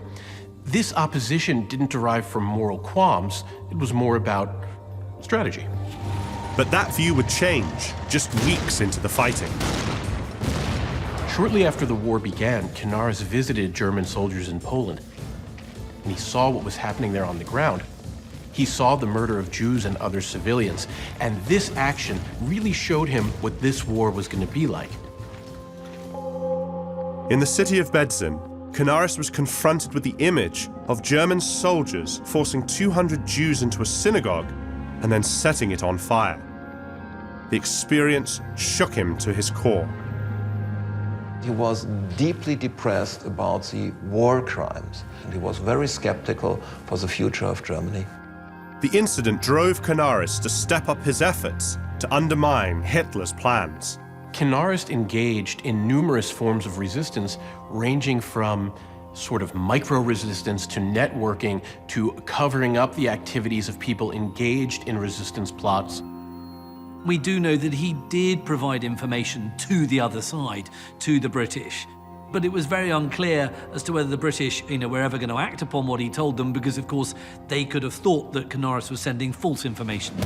During the war years, Wilhelm Canaris led a bizarre double life. On one hand, he was still hatching deadly schemes against the Allies. Operation Pistorius was an Abwehr plan to recruit Germans who had lived in the United States, smuggle them back into the United States by U-boat, and have them commit acts of sabotage, blowing things up. The plan didn't work. The agents that the Abwehr attempted to smuggle into the United States were caught and put on trial. At the same time, Canaris had his hands in a radically different kind of plot. He was directly involved in actions to help Jews to leave Germany in 1942 and 1943. In the summer of 1942, Canaris helped cover up a plan by 2 other Abwehr officers to rescue 14 Jews from Berlin. The Gestapo was told that these Jews were necessary for a secret mission to Latin America. In reality, the Abwehr worked with Swiss officials to allow these Jews to be given entry to Switzerland and saved from certain deportation and death. Canaris, a high-ranking Nazi surrounded by vicious anti-Semites, had done the unthinkable. You've got the head of Nazi military intelligence actively saving Jews from being deported to their deaths. Now, we've got to put this into the reckoning when we come to assess Canaris, because he's going against one of the major tenets of Nazi policy, which is to exterminate Jews. Why was Canaris helping Jews, the prime target of Nazi hate? I'm sure the Poland atrocities were a major factor, but there may have been another. Prominent figures from the Third Reich know that Canaris' daughter was disabled. That's terrifying. I'm in Berlin on a mission to find out where Nazi spy master Wilhelm Canaris ranks in Hitler's hierarchy of evil. I've just learned that in 1942, he began helping Jews escape from the Third Reich. I want to know why, so I've joined Heiko Zur in Berlin's Zellendorf neighborhood to get his view on this extraordinary turn of events. So this is the neighborhood that Canaris was living in when he was head of the Abwehr? Yes. And which one is his house? This one. All right, let's go and have a closer look. Yes. Among his neighbors here were the Jews he helped escape to Switzerland. Also nearby was the home of feared SS intelligence chief, Reinhard Heydrich. Heydrich was an old colleague of Canaris, and notorious even among his fellow Nazis for being ruthless. Hitler himself once called Heydrich the man with the iron heart. Canaris and Heydrich are not friends, but they had to meet socially, and the wives had to meet socially too. And it was very difficult for Canaris to deal with Heydrich. Canaris' daughter told me that her mother, so Canaris' wife, had to come to Miss Heydrich, and they drink tea together, and they know that Canaris' daughter was disabled. Heydrich's wife said, "We had to kill all disabled persons." Oh my God, that must have been absolutely terrifying for Canaris and his wife to know that one of the most evil men in the Nazi regime is aware of the fact that they have a child that is disabled. Yes. And in the Nazis' eyes, and especially in the eyes of Reinhard Heydrich, and it sounds his wife as well, that she should have been killed. Yes. That's terrifying. Canaris was well aware of what the Nazi regime's policies were toward the disabled, and that injected a moral dimension into Canaris's growing suspicion about the regime. That's an impressive-looking church. Not far from the family home is another pillar of Canaris's life. So this is where Canaris went to church? Yes. Was he a very religious man? Yes, his faith was very important. So did Canaris's faith play a role in his decision to go from supporting the Nazis to opposing them? Yes, of course. Canaris did not make any decision before he think, and religion is one part of that process. Faith, family, and the slaughter in Poland prompted Canaris to change his ways. But even as he did, rumors of his subversive activities spread, and in early 1944, SS chief Heinrich Himmler convinced Hitler to dissolve the Abwehr. Canaris was no longer a spy. A few months later, a group of Nazi officers famously tried to assassinate Hitler with a bomb, but failed. Canaris was implicated in the plot. He actually couldn't have participated in the attempted assassination, but this attempted assassination was a good excuse for Hitler to get rid of somebody who he'd come to see as a thorn in his side. So Canaris was arrested. Wilhelm Canaris was found guilty of treason and executed at Flossenburg concentration camp on April 9th, 1945. Seems to me that he was very brave to do what he did, trying to resist and also save lives. Do you see him as a heroic figure? In my opinion, no officer from the Third Reich can be called a hero. What is the difference between Oskar Schindler and Canaris? Schindler risked his life. Canaris, not really. He had a powerful position within the Nazi state. So Canaris risked not his life, but he used the power he had from his position.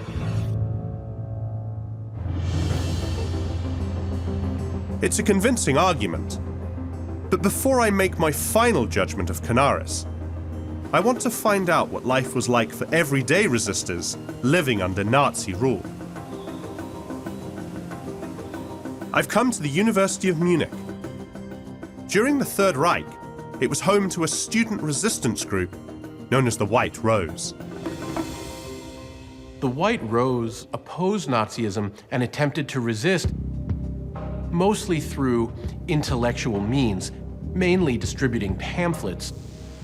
They didn't engage in armed resistance, but they did try to spread ideas that were opposed to the regime.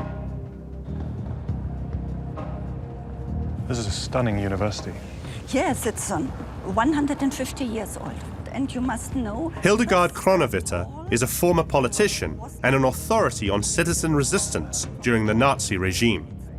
The siblings, Hans and Sophie Scholl, put their pamphlets beside the doors here, and then they went up to the second.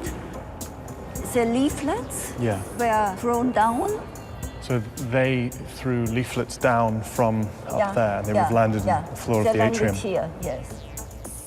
Somebody sympathetic to the regime saw the pamphlets they were distributing and reported them, and they were both executed because of the pamphlets they were distributing. During the prosecution, the siblings say there are only a few. All right, so they protected maybe a larger group of people by just focusing on themselves. Yes. And that obviously destroyed the group. Yes, yes. I suppose it's easy for us today to say, you know, why didn't more people resist the Nazis? But as you very clearly pointed out there, that dictatorships are extremely hard to resist against. Yes. There are really 7 persons who had to pay with their life for the freedom word. And this is the memorial here. It's really touching for us because there is no order that this memorial should always have white roses. There are people who bring roses with them. Really? So does that give you hope? Of course, because this is a sign that the people appreciate the persons who had been murdered by the Nazis, and they admire them. And I think if a person admires other persons, this person will learn from this.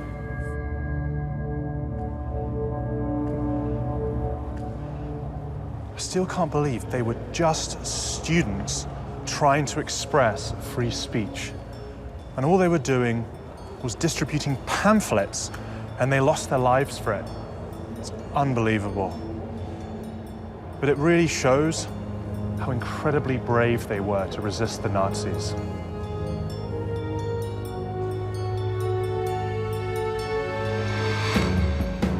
Do Canaris' acts of resistance compare at all to the selfless heroics of the White Rose? It's now time to find out where the Nazi spy master ranks in Hitler's Most Wanted. He was complicit with the regime. He didn't have to do the job he did. Did he do as much as a committed resistor in his position could do? My journey has given me new insight into Wilhelm Canaris' many plots to destabilize the world, setting the stage for the Second World War. It's also revealed his remorse and attempts to make at least some amends. Now it's time for us to decide where he should sit in the hierarchy of Hitler's Most Wanted. Canaris' story is definitely one with many twists, and it's quite hard for me to figure out where we should start with this, but I think we do need to start with the bad things that he did. Anthony? Well, he was drawn to Hitler. He was drawn to somebody who he thought embodied strong leadership and even dictatorial leadership. The relationship among Hitler, Mussolini, and Franco in Spain is a key relationship. And Canaris was directly involved in supplying arms from Germany and Italy to the fascists in Spain. Guy, how important was intelligence gathering during the Second World War and the role that Canaris played overall as effectively Hitler's spy master? I don't think it's as important as your kind of thriller writer would like. I think that it's an exciting and fascinating part of war, but I don't think that the actions of Canaris and other spy chiefs fundamentally altered the course of the war. I think we can go in hard on him because of the fact that he was complicit with the regime. He didn't have to do the job he did. No one was going to execute him if he didn't do the job. One thing to consider is the fact that he is, in fact, a trained spy. He was very comfortable with lying and being able to put forth whatever face was necessary for the situation. And yet he was, in fact, against some of the worst actions of the regime and aligned with the resistance to some extent.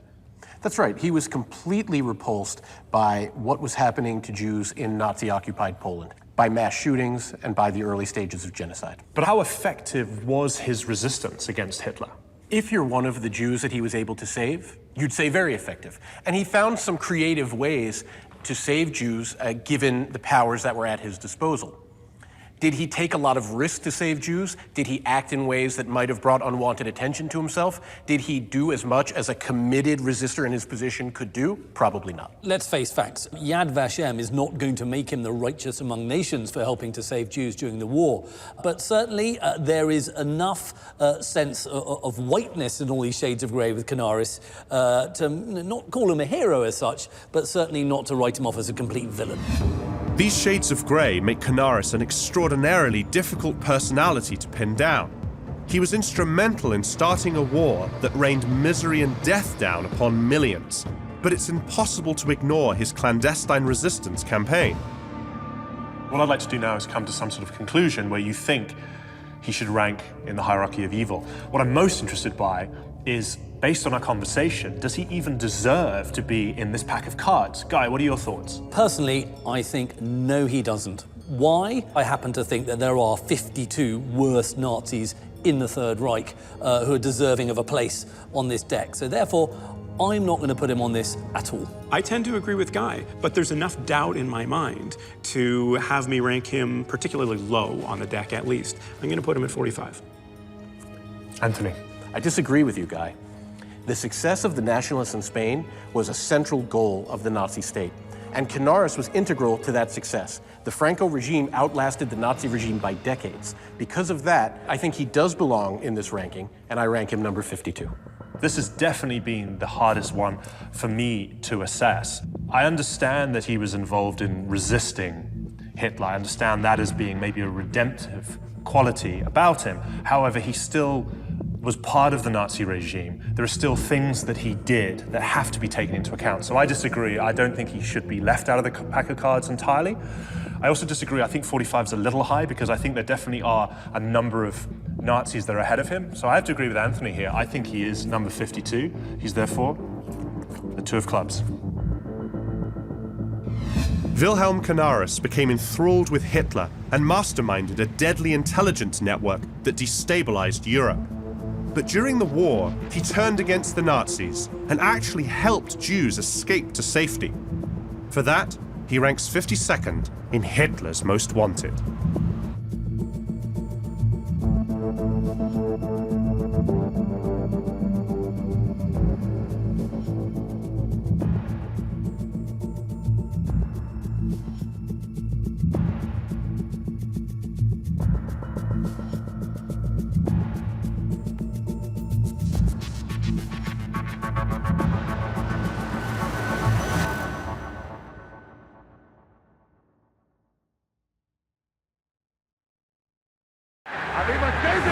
Benito Mussolini, a brutal dictator whose violent path to power set the template for the rise of Nazi Germany.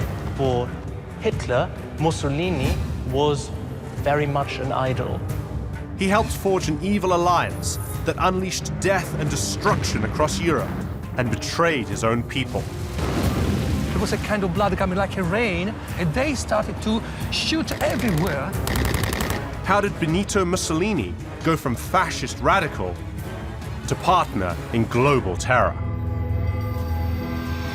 Most people from my generation don't understand how over 70 years ago, a small group of Nazis could start a war that killed 60 million people. I want to find out, and to help me, I'm going to use playing cards. Today, they're used by both the military and law enforcement to help identify their targets. But nobody has ever put together a pack of cards for the most notorious group of killers in history. Working with experts, I want to know where each of these Nazis rank in the hierarchy of evil. My name is James Ellis. This is Hitler's Most Wanted. Hitler was in Mussolini's shadow for effectively 11 years. What did he learn from Mussolini in terms of a blueprint for taking power?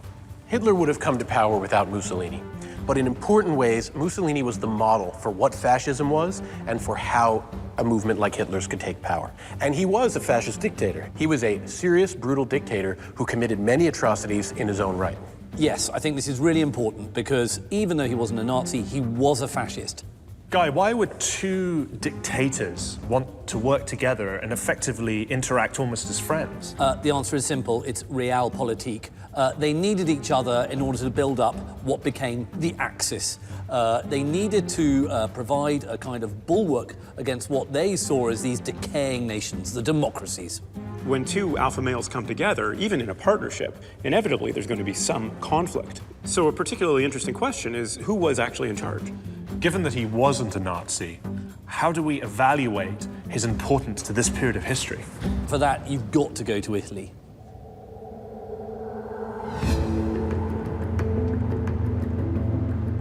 I'm starting my journey in Predappio, the small village in central Italy where Benito Mussolini was born. This is Mussolini's childhood home. Since his death more than 70 years ago, this building has become a sort of monument to his legacy.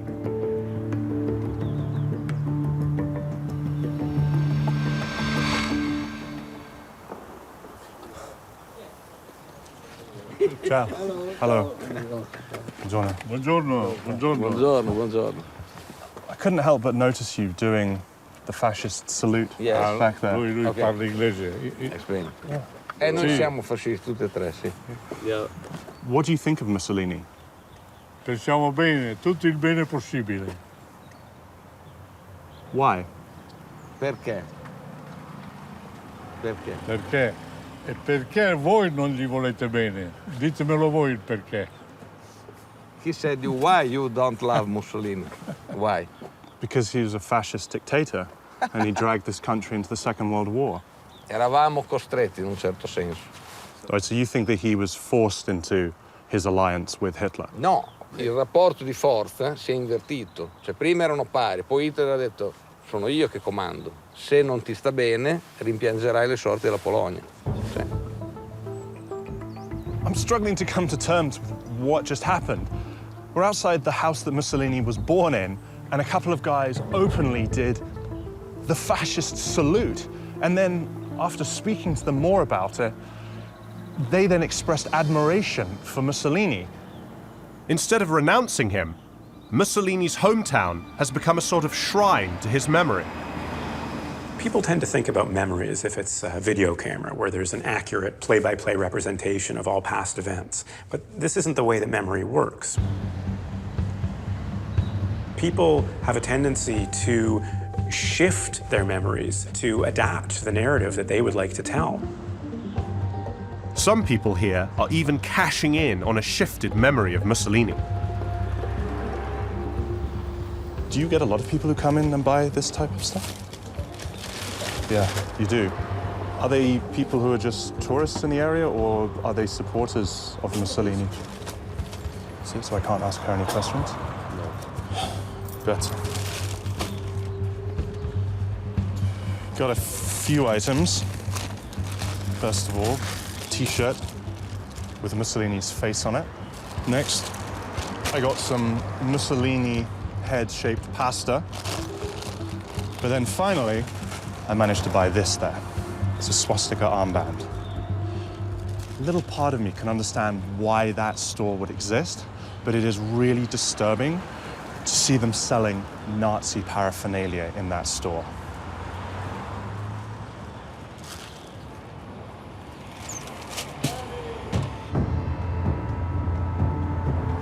It's a troubling situation. To understand how we got here, you have to go back to Italy at the end of the First World War. Italy ended the war as a victor, but the Treaty of Versailles didn't give Italy the territories it felt it deserved, leaving many Italians feeling betrayed and angry. Adding to the bitterness, the Italian economy was floundering, unemployment was high, and strikes were constant. Enter Benito Mussolini. A war veteran himself, Mussolini began attracting followers with his belief that brute force was the only way to reclaim Italy's deserved glory. Mussolini regarded liberal democracy as degenerate, doomed to failure, and that needed to be replaced by an ideology based on action, where a strong leader could take charge and get the country going in the direction that he wanted it to go in. In March 1919, Mussolini formed the Fasci Italiani di Combattimento, a paramilitary group that embraced fascist ideology. A fascist is someone who believes in the supremacy of the state, who believes that nationalism is far more important than the rights of the individual. Mussolini's new group attracted many unemployed war veterans. He organized them into armed squads known as black shirts and set them loose on Rome. The black shirts were engaging in street violence and in attacking property and newspapers of socialists and other political opponents. Mussolini's black shirts swiftly grew in number to more than 150,000 strong. By 1921, the Italian king Victor Emmanuel III dissolved parliament amidst the growing violence and chaos. As part of the anti-socialist national blocs, Mussolini's Fasci of Combat won 35 seats in the next election, setting the stage for a change in leadership. In 1922, Mussolini leads this famous march on Rome in an attempt to literally seize power. Forget doing it the democratic way, let's just march on Rome and let's get it done. So when fascists descended on Rome, the king of Italy, in an attempt to maintain order and avoid declaring martial law, actually dismissed the government and asked Mussolini to form a new government, in effect allowing Mussolini to seize power for himself. Now, there's someone watching this and seeing it as a kind of model way in which he too might seize power. And that, of course, is Adolf Hitler. The idea that Mussolini had created a new Rome, had created something new out of a democratic order that Hitler also regarded as degenerate and decadent, deeply impressed Hitler. Aveva Cesare, Virgilio ed Augusto. When Hitler visited Rome in May of 1938, Mussolini welcomed him with an enormous spectacle. So, Christian, you're taking me to the Roma Ostiense train station. The Roma Ostiense train station is a really important monument in the history of the relationship of Mussolini and Hitler. Right. Historian and author Christian Gerschel is an expert on the alliance between Mussolini and Hitler. It is a huge monument. Wow, it is, isn't it? Look at it. The building was put up for Hitler's arrival in May 1938, when Hitler came on his only state visit to Italy. The idea was to show off the strength and power of fascist Italy to the Nazis, that fascism in Italy would be the strongest ally for Hitler and the Nazis. Well, let's have a closer look at the building then. Look at this. Yes. This mosaic is a very strong reference to the Roman Empire. This was a theme that ran throughout Hitler's visit in May 1938. And it left a profound impression on Hitler and the Nazis. The idea that fascist Italy would be as strong as ancient Rome made Hitler and the Nazis believe that fascist Italy would be and should be Germany's ally. It's an alliance that makes a lot of sense when you look at the goals of Hitler and Mussolini as leaders and the goals of fascism and Nazism as movements. Mussolini needed Hitler as fascist Italy had become a bit isolated internationally. For Hitler, there weren't really obvious choices among European powers for a military alliance. Let's go inside. Let's have a look. So what were Hitler's impressions of Mussolini when he came here?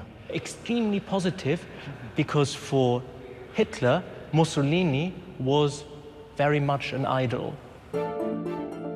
Hitler believed that Mussolini, as the first fascist dictator in Europe, was someone who had reached power through a twofold strategy. One, to use political violence against political opponents, beating up, killing, murdering, torturing political opponents. The second part of the fascist strategy of power was the attempt to play by the rules of parliamentary politics. So it was like Mussolini had created the playbook of how to come to power, that you use political violence when it's necessary, but you also play by the rules as well. It was this fascist template for securing power that greatly inspired the Nazi rise to power, that facilitated the Nazi rise to power. The alliance between Mussolini and Hitler would have devastating consequences the world over and change the face of Italy forever. You have 9 columns, 9 being the number of letters in Mussolini's last name. Wow, you can still see his name on it.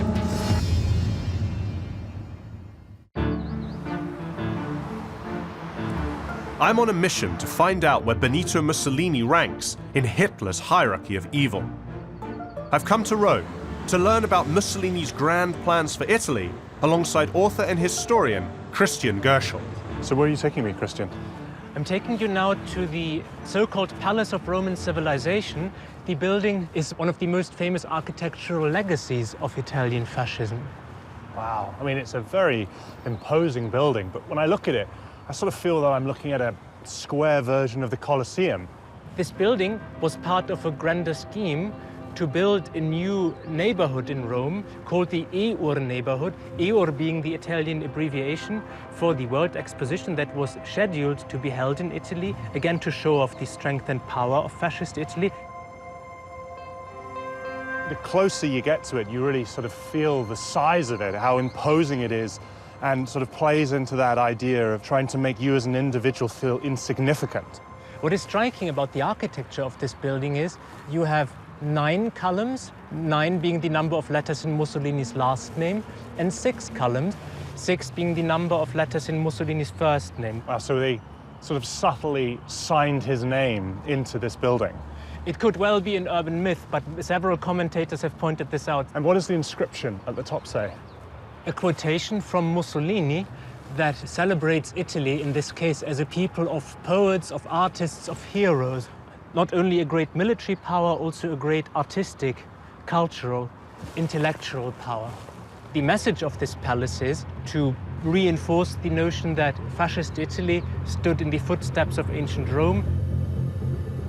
Both Mussolini and Hitler were hearkening back to either an historical or mythical past, a time of supposed greatness of civilization. For Hitler, you have a mythic Germanic past and the idea of an Aryan civilization that was superior to all others. For Mussolini, this is very clearly the Roman Empire. Aligning himself with the glories of ancient Rome allowed Mussolini to fuel the cult of personality spreading across Italy. Cult of personality occurs when a country uses mass media, propaganda, demonstrations, advertisements to try to create a godlike or almost superpower, omnipotent image of the leader.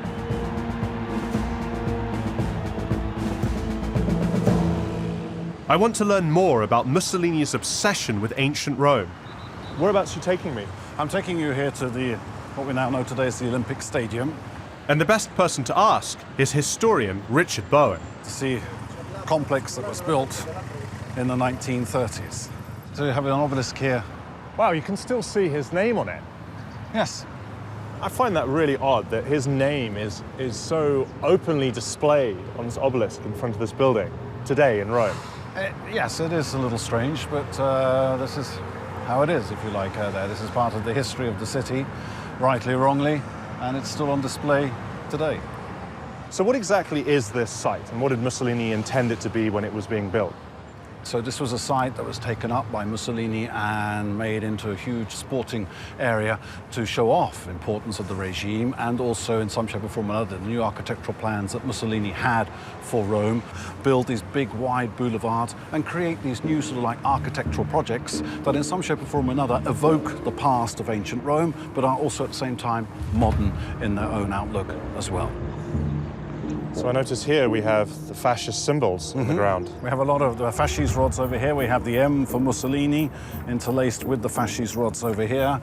And then we also have a map of Rome. So we get bits and pieces of ancient Rome here, which the modern day Italy is going to evoke. We can see the fascist eagle over there. So a lot of the fascist symbols were dug up, if you like, there from the time of ancient Rome. Even the actual fascist symbol itself is something from the ancient Roman period. It literally means a bundle, so the idea that fascism would be a unified kind of like guild of people working together.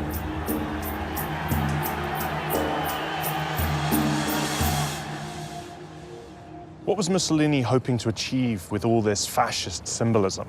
Well, a greater sense of unity and the idea of a nation state. You know, Mussolini inherited a nation that was still very much regional in its outlook. I would even argue that even today, parts of Italy are still regional in its outlook rather than nationalistic.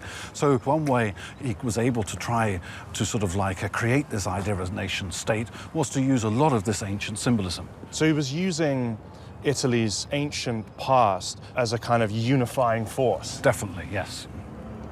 I find that incredible that thousands of people will come through here to watch a football game, to watch another major sporting event, and they're walking right over all of this fascist imagery that Mussolini placed here. Mussolini's plans to create a new Roman Empire were wildly ambitious. And soon they would plunge his country into chaos. The clock is set on the precise time of the first air raid over the city of Rome. That's incredible.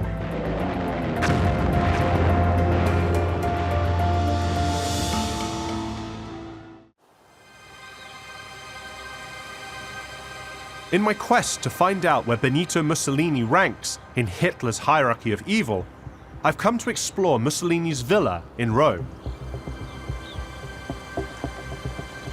So we're leaving the main floor and heading directly under the house? Yes, we are reaching the basement of the house.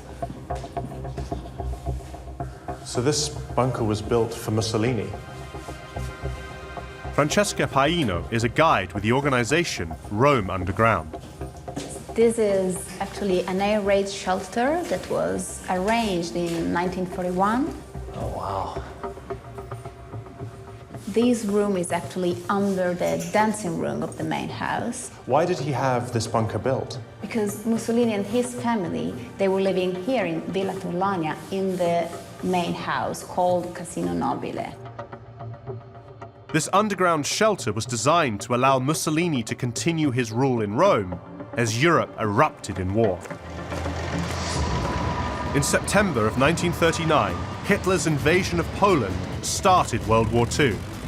Only months earlier, Hitler and Mussolini had signed the Pact of Steel, a mutual agreement to support each other in times of conflict.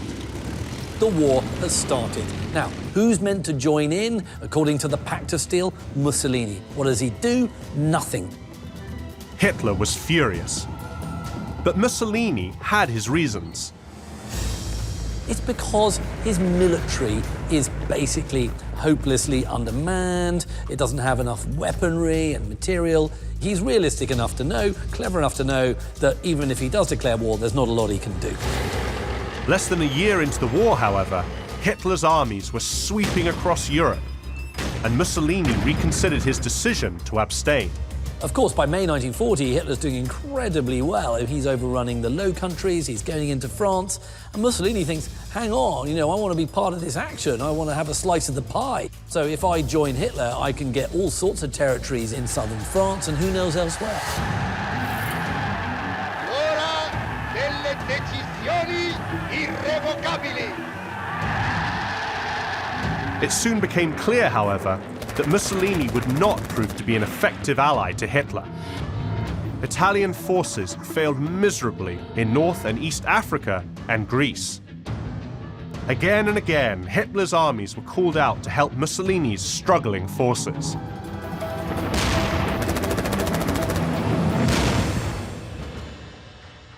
So what else can you tell me about the shelter? I mean, what are some of the features? What's it equipped with? First of all, the anti-gas doors. So here we have an anti-gas door, and they were usually in couples. So there is another anti-gas door on the other side, and they opened on the two sides. So this was the best way to prevent the gas enter into the room. And the second thing is the air filtration system, because the gas is the worst thing in these cases. And then I see there's a desk here. They are here because probably Mussolini worked while he was waiting here in the air raid shelter. Right, so he could continue working, whatever he was doing up in the main house, he could bring down here and continue that. Did he ever use this particular bunker? So this bunker was built in 1941, and the first air raid over Rome was in 1943. So we should say that he didn't use during the air raids, but he probably used when there were alarms that did not end up with an air raid over the city of Rome. So if there had been alarms, it would have been likely that he would have come down from the house and taken shelter in here in preparation in case Allied aircraft suddenly appeared over Rome and started dropping bombs. Is there a significance to the time that's set on that clock? The clock is set on 11:13, which is the precise time of the first air raid over the city of Rome, on the 19th of July, 1943. So this is just to remember that time, because it was a very bad moment for the city of Rome. As more and more Allied bombs fell on the capital, Mussolini struggled to maintain power. Mussolini's having a far tougher time controlling his own country, his own territory, than Hitler does. What's the reason for that? Well, actually, Italy has always been a pretty fractured country. It hasn't really existed as a country for a very long time. And even today in Italy, there are vast differences between the north and the south. They almost regard themselves as separate nations. For Mussolini, trying to hold that all together while also trying to carry out wars in Africa and in the Balkans, it's an incredibly tough call for him. By 1943, the Axis powers were losing control of the war. The Allies are doing incredibly well in North Africa, the Italians and the Germans are retreating, and we're also going to get the landings by the Allies on Sicily. The invasion of Sicily. 2,000 ships bringing great armies of battle-hardened British, Americans, and Canadians.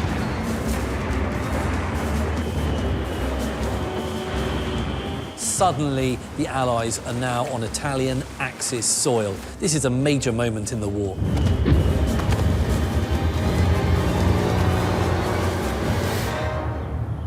As the Allies closed in, work on Mussolini's bunker continued deeper underground. Where are you taking me now? So now we are going into the proper bunker. It's a tunnel that was built in 1942.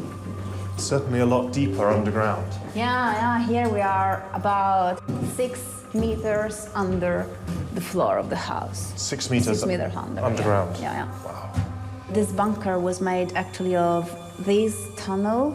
So you can see that something is missing. The doors are missing. The air filtration system is missing in this bunker. And then these two rooms on two sides. We don't know what they were used for because this bunker is unfinished. It was never completed. Mussolini's bomb shelter was never finished because by July of 1943, the Italian people saw only one way to extract Italy from the war and avoid escalating crisis. In 1943, Mussolini is removed from power by the Italian king. There is still a check and a balance on his dictatorial powers. There isn't the same thing in Germany, and that's one of the reasons why Hitler, of course, will stay on right to his dying day. So Mussolini, in 43, after basically 2 decades in power, the king says, right, we've had enough of you, the people have had enough of you, time you went. Once again, Hitler had to come to Mussolini's rescue. Even though Hitler essentially regards Mussolini as almost a sort of bit of a buffoon, he still feels a loyalty to his former fascist bedmate, if you like. Mussolini is incarcerated in this mountaintop hotel, and actually there's this very daring rescue mission carried out by the SS that actually rescues Mussolini and takes him off the mountainside in a tiny little aeroplane. German pilots speed Mussolini to Hitler's secret headquarters. And a discarded Duce greets the man who gave him the kiss of death. It's a great coup for the Germans to prove that they can actually snatch Mussolini from right under the Italians' noses. So it's a great coup for Hitler, and the world goes, wow. But actually, it's changed nothing. It was rumored that Mussolini was dead, but these pictures show him as still much, too much alive. Mussolini is then installed in the German-controlled north of Italy. He's now become a kind of puppet dictator. He's just another one of these kind of satellite fascist leaders with no real power of his own. The rescue saved Mussolini, but plunged Italy into chaos. The king and military leaders fled south. The Germans marched in and took over Rome. Nazi oppression in Italy was brutal. On March 23, 1944, the Italian people struck back.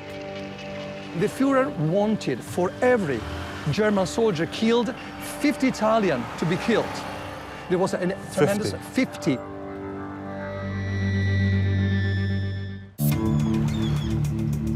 My journey to discover where Benito Mussolini ranks in Hitler's hierarchy of evil has brought me to this narrow street in Rome We are in this Piazza Sella. to meet with Mino Carbone, an expert on the history of the Italian resistance.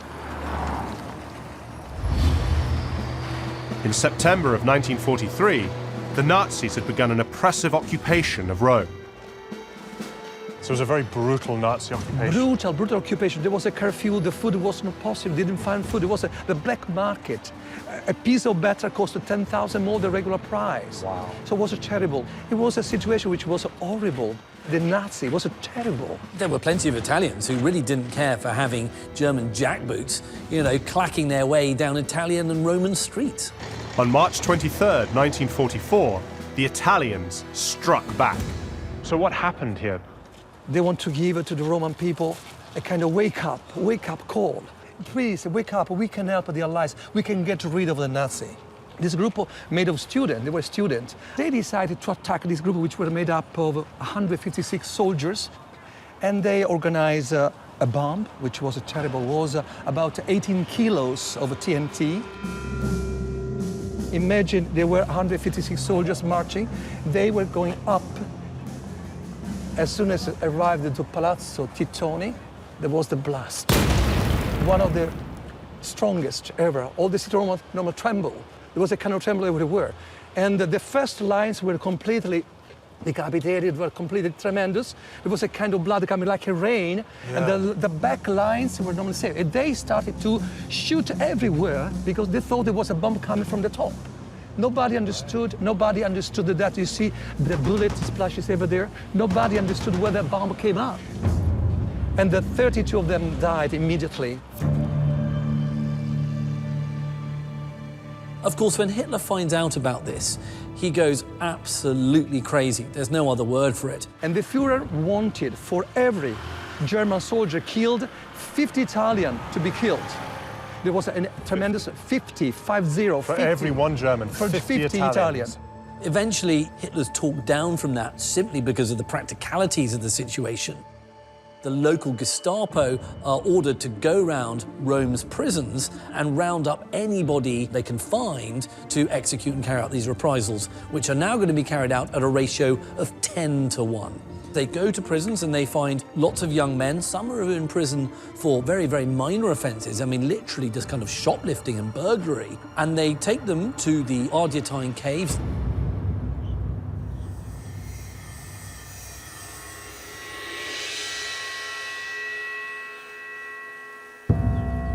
I've come to the Ardeatine caves on the outskirts of the city to learn the next part of the story.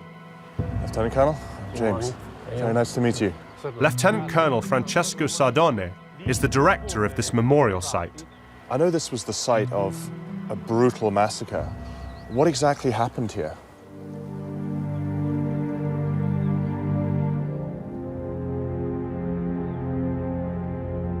Le vittime venivano scaricate nel piazzale 5 alla volta e con 5 SS vicino venivano portate in questo posto, fatte entrare nella grotta, praticamente fatte inginocchiare e ogni tedesco sparava al condannato che aveva vicino 2 colpi di pistola, uno dietro la testa e uno davanti la faccia, in modo che la morte era assicurata e veniva, una volta ucciso, lasciato sul posto.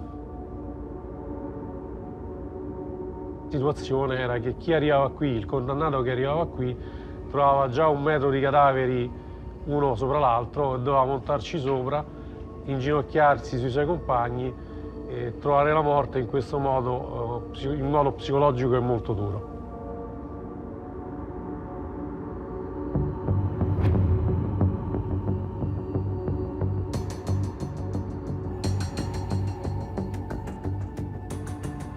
How did people find out what happened here? Per i tedeschi sostanzialmente era importante per loro non far ritrovare i corpi, quindi pensarono di far crollare con della dinamite tutta questa parte che vediamo. Erano di difficile ritrovamento successivo. Non presero in considerazione che qui intorno però in quei giorni c'erano molti pastori, c'erano anche dei frati di un convento vicino che sentirono tutte queste grida, tutti questi spari e tutto questo movimento e quindi successivamente, quando poi il Comune di Roma e gli americani nel luglio del 1944 cercarono il posto dove potesse essere stato fatto questo eccidio, l'esercito americano si riuscì a trovare esattamente dove fu fatto questo eccidio.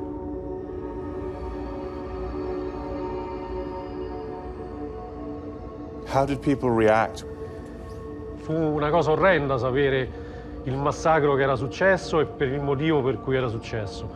Il popolo italiano poi ha voluto in maniera molto forte, ma soprattutto i familiari delle vittime hanno voluto molto forte che in questo posto dove hanno ucciso appunto 335 persone costruissero una memoria di quello che era successo. Il popolo romano lo vedono come il simbolo della resistenza dell'epoca, un simbolo della richiesta di libertà dell'epoca.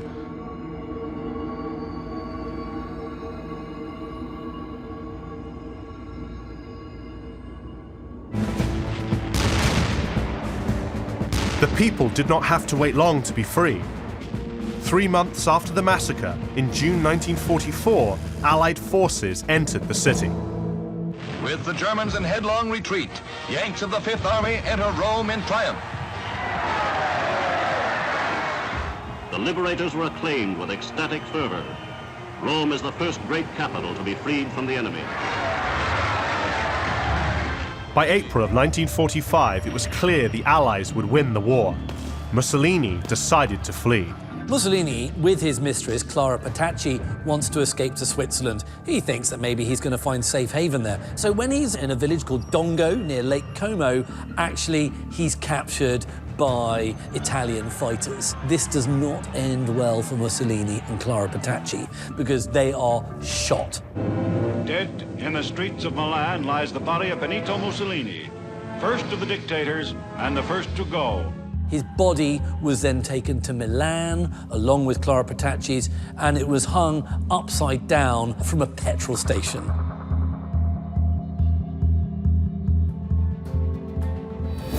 Two days after Mussolini died, Hitler committed suicide. The following week, Germany surrendered.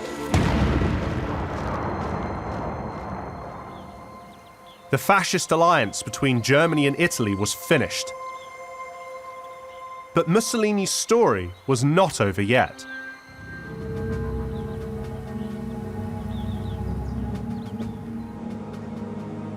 Holy, this is very creepy.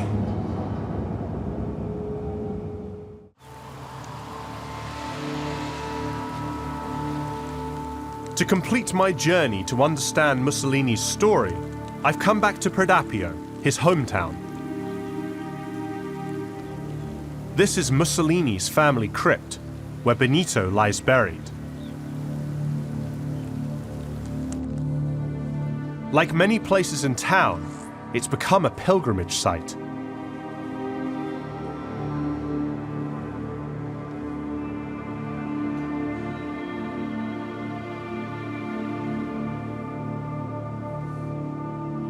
This place is considered so sacred, you're not allowed to speak out loud in here.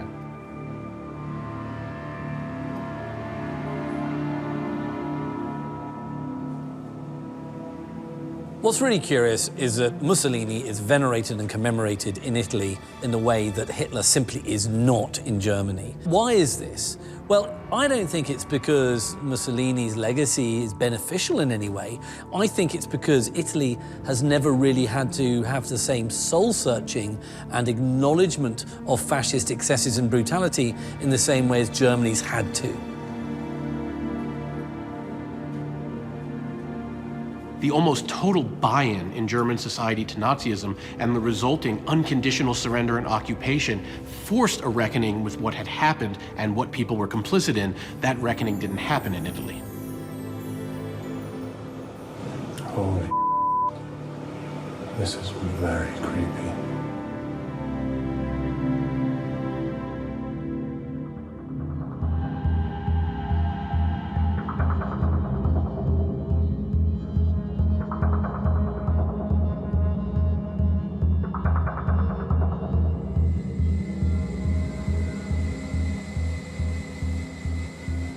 Not everyone here is on Team Mussolini.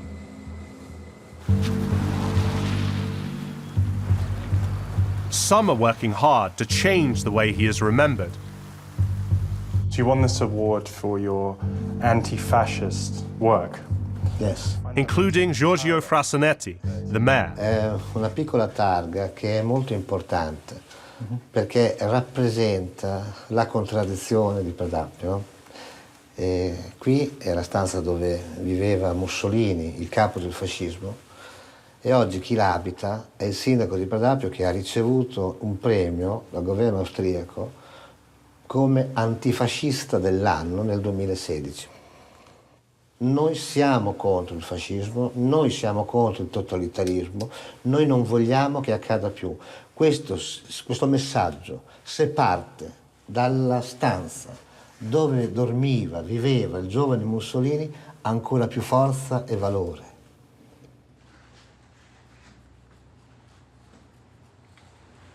So I noticed you have the fascist emblem on your desk. How do you feel about that? Io non ho paura e anzi non mi interessa, nel senso che è storia. Cioè non è un qualcosa che riguarda il futuro, è una cosa che riguarda il passato, un passato assolutamente difficile, scomodo, complicato da gestire, ma è qualcosa che è passato. La sala dell'assemblea più importante di Predapio, che è la sala del Consiglio Comunale. Come vedi, sono state grattate dai simboli del fascismo. Cioè, questa sedia racconta due storie. La prima storia è chi ci ha messo il fascio littorio, il simbolo del fascismo. La seconda storia è quella che l'ha tolta. Why is it so important to understand what happened here in this place? Noi non possiamo permettere che possano tornare i totalitarismi, i fascismi, i nazionalismi.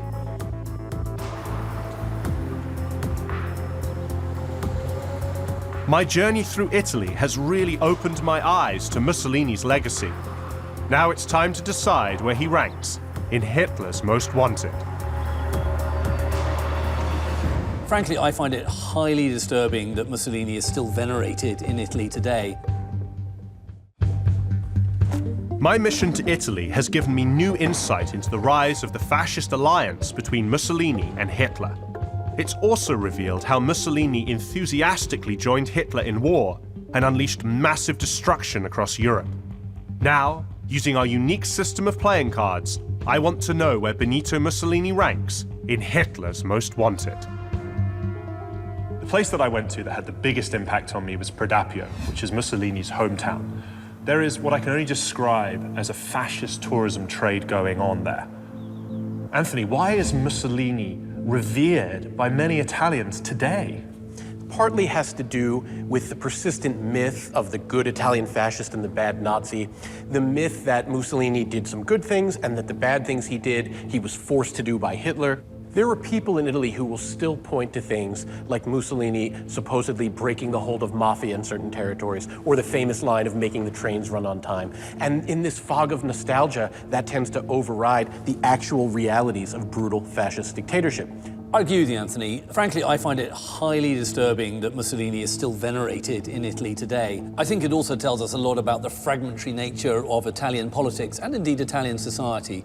You may think of Italy being this sort of, solid boot-shaped country, but in fact, the North and the South are almost completely separate countries. And I think what Mussolini represents to a lot of Italians is kind of coming together of this very troubling nation.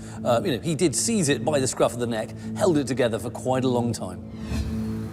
To add to that, it's interesting that Mussolini's remains are in a tomb in an elaborate family crypt, yet Hitler's remains have been unceremoniously disposed of. Mussolini might have actually benefited from being in Hitler's shadow to some extent. The shadow of Hitler's atrocities compared to the terrible things that Hitler did, Mussolini might appear to be the lesser evil. And I wonder if Hitler didn't exist, if Mussolini would not be quite as revered as he is today. I think you're exactly right. Adherents of the cult of Mussolini can hide behind Hitler's atrocities. He elevated fascism to great heights in Europe through a brutal and murderous regime. All that, combined with his alliance with Hitler, places Mussolini well inside Hitler's circle of evil. What I'd like to do now is come to a conclusion as to where we think Mussolini ranks in the Nazi hierarchy of evil, and the fact that he wasn't a Nazi, whether he deserves to be in here at all. Guy, what are your thoughts? Well, you're right, of course. He's not officially a Nazi, so therefore he shouldn't necessarily be in the deck. But, let's face facts. He is a major fascist leader. He committed enormous atrocities, murdered political opponents, who used poison gas, who slaughtered entire villages in order to promote a twisted racial ideology. That's got to be very high. I'm going to put him at 5. Anthony? Guy, I agree with your reasoning, but not your conclusion. Mussolini is absolutely central to the history of fascism, but in terms of his influence on the Nazi regime, well, Hitler would have come to power without Mussolini. The Holocaust would have happened without Mussolini. Hitler did launch World War II without Mussolini. And yet Mussolini provided a model for fascist seizure of power, and the International Fascist Alliance is incredibly important. I rank him number 29. Matt? I largely agree with Anthony. I think if we were rating him on a hierarchy of overall evil, I'd rank him very high, possibly as high as Guy. But in terms of his ranking in Hitler's hierarchy of evil, he just doesn't seem as central a figure to the regime. I'm going to put him very similar. I'm going to put him number 30.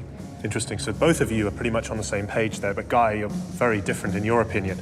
I personally think he has to be remembered for what he was, a brutal fascist dictator and one of Hitler's principal enablers. Based on that, I'm going to say he stands at number 15. He is the Jack of Diamonds. I see Benito Mussolini as someone who was a clear role model and a big inspiration for Hitler. He went into an alliance with Hitler that dragged his country into the Second World War and brought suffering to the Italian people. Even though he was not a Nazi, he deserves a place in Hitler's Most Wanted.